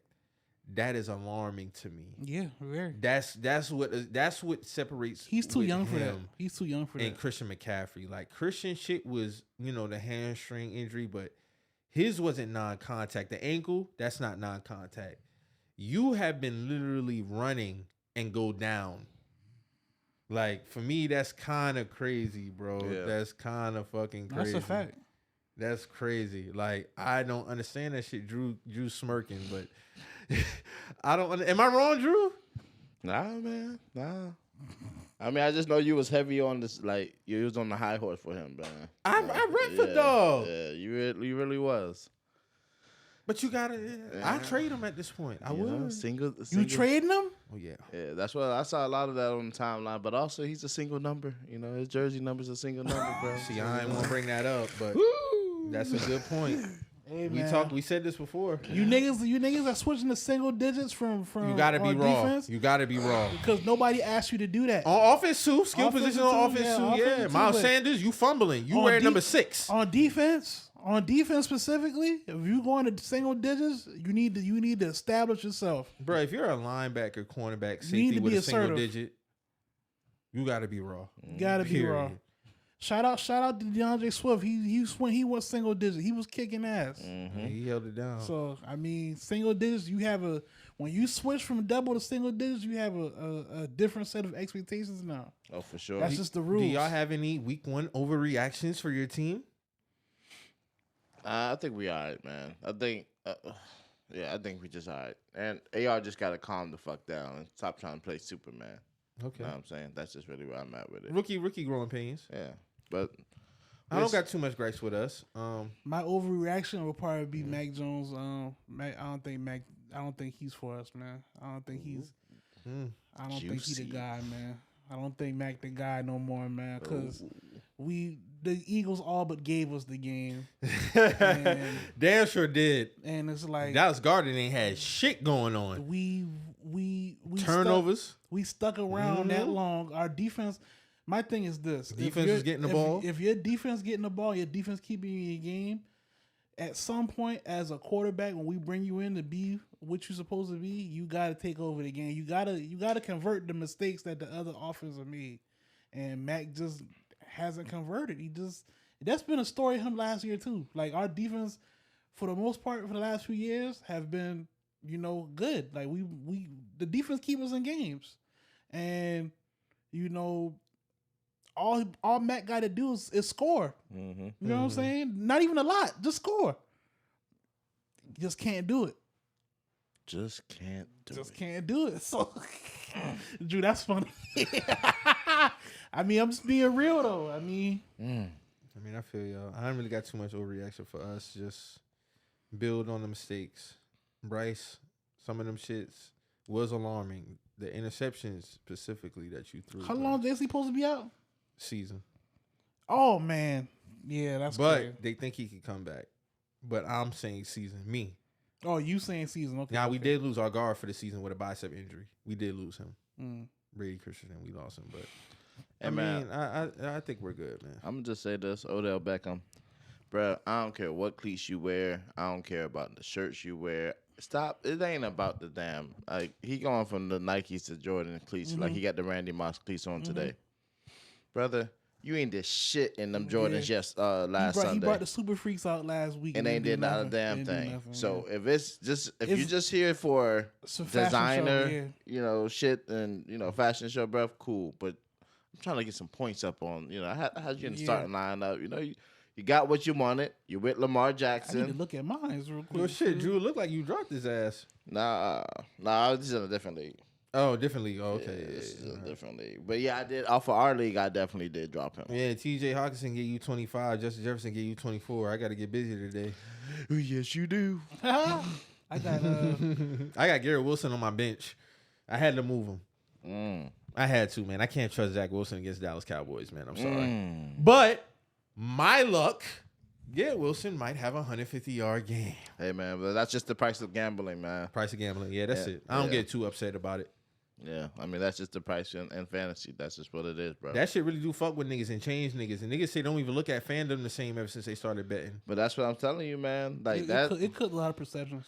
Like Mike, I told you, them names, it look good, sound good, but then you see it and be like, bruv, like, I feel like Kansas City, that nigga, that dude Rice, he turned up. You know what I'm saying? That nigga's way down in the depths. Yeah, everybody thought Pacheco was going. You know, I So think Kelsey, Pacheco. I'm sorry, Travis Kelce playing Yeah, today? he's playing. Yes, he is. He's back in the lineup. He came out on practice fake limping, and then he just started walking. He started walking, yeah. With that racist stash. Y'all know he talking to Taylor Swift? He's fully on his State Trooper vibes. Yeah, he got Man, stash. no, certain 180s are egregious. I'm sorry. It has to be talked about. You went from Elena Nicole, Culture Vulture, to Taylor Swift. Those are completely two different women, bro. I mean, he would look at how he looks. Yeah, the stash with no beard. Look how he switches Let up. me ask y'all a question. What's the nastier combo? Stash no beard or beard no stash? Beard no stash is wild. So my nigga, you just gonna have all this bald right here? Stash no beard, that's more cleaner look. The beard no stash, that's wild. You look like a maniac like that. That is crazy. I'm not gonna hold you. I just wanted to ask. Yeah, beard no stash is scary times. That's scary times right there. That's wild. Who y'all got today? We got Miami. We got the Saints tomorrow night, Monday Night Football. He's doubleheader tomorrow too. Doubleheader. Who y'all got, Drew? We have the Texans in the Texas. Oh, back-to-back divisions. Y'all in Texas? Y'all like us. Back-to-back division games. Now, I'm going to say this right now as a realistic Panther fan. Realistic. If we lose this game to the Saints, we can go into the bye week 0-6. It's possible. Because right after that, we got Vikings, Dolphins, Lions, Seahawks. So at Seattle, home versus Vikings, at Detroit, at Miami, bye week. So we fuck around because the Falcons damn near gave us a game on the platter. They did. Them turnovers killed us. So yeah, but I think Bryce he has very great composure. He'll bounce back. He recognizes mistakes. I don't expect to see the same mistakes from Bryce. That's what I will say. I don't. I think y'all defense suspect, bro. I don't. But now without Jaycee Horn, I am worried about the secondary, but I don't think our defense is suspect. Okay. So we got Dolphins today. We lose today. We absolutely have to win against the Jets at home. Because after the Jets, we got the Cowboys, Saints, and Raiders. So it's like tough sledding. We definitely gonna see. Yeah, I want to win today though. I really want to win today. So we win, we'll be on the road too. We win today, and then we gotta win that Jets game. Like that's just Zach Wilson. I don't want to say it's a gimme game, but we have to win that game. No. We gonna say it. Zach Wilson. We gonna say it. Yeah, we got Texans, then we got Ravens, Rams, Tennessee, Jags, Browns, Saints, Carolina. Rams and Tennessee are definitely dubs y'all can get. No, we got Panthers and Patriots back to back, so that's gonna be interesting on this show. Yeah, it is. That is kind of crazy. That is crazy. Can't make it up, man. Yeah, man. So we definitely gonna see. Shout out real quick to our boys Chris and TC from Holy City. You know, I got my Shouts out to the my boys. Holy City shirt just touched down yesterday, man. So salute to y'all. Go cop that. Yeah, big up. Big Shouts out big to up, the big homies, up to man. y'all, man. Shout out to the Holy City brand, man. Salute to them. Go cop that, man. Great material. You know what I'm saying? So and it's local. Yes, sir. Holy Yes, City, sir. Chucktown, baby. You know, and always, shout out to everybody supporting us as usual. Big you up. know. Always tapping in on the YouTube, SoundCloud, Apple. If you want to, tap in on the Cash App. We on WJTM Pod on the Cash App. If you want to inquire about, having your product displayed, you can hit us up at contact@we'rejustamessengers.com. That is our email. You can find our email on our Instagram page as well. And, we're going to keep running this thing up as, like I say, every week, man. Yeah, man. So just piggybacking on what Mike said, man. Shout out to everybody showing us love, man. Continue to support the YouTube, subscribe, share everything on the YouTube pages and the Instagram as well. And, you know, that's just where I'm at with that, man. Drew, what you got? Hey, man, I just want to big up the city, big up everybody, individuals. I will also say, of everything that was said today, man, let go of those grudges, take time out, and, you know, really tap into love. Right. Like, tap into love. Real love, man. For sure. So that's all I got. So, yeah, man, if you hear anything on here that gets you in your feelings, you feeling some type of way, always remember. We're just some messengers. And we out.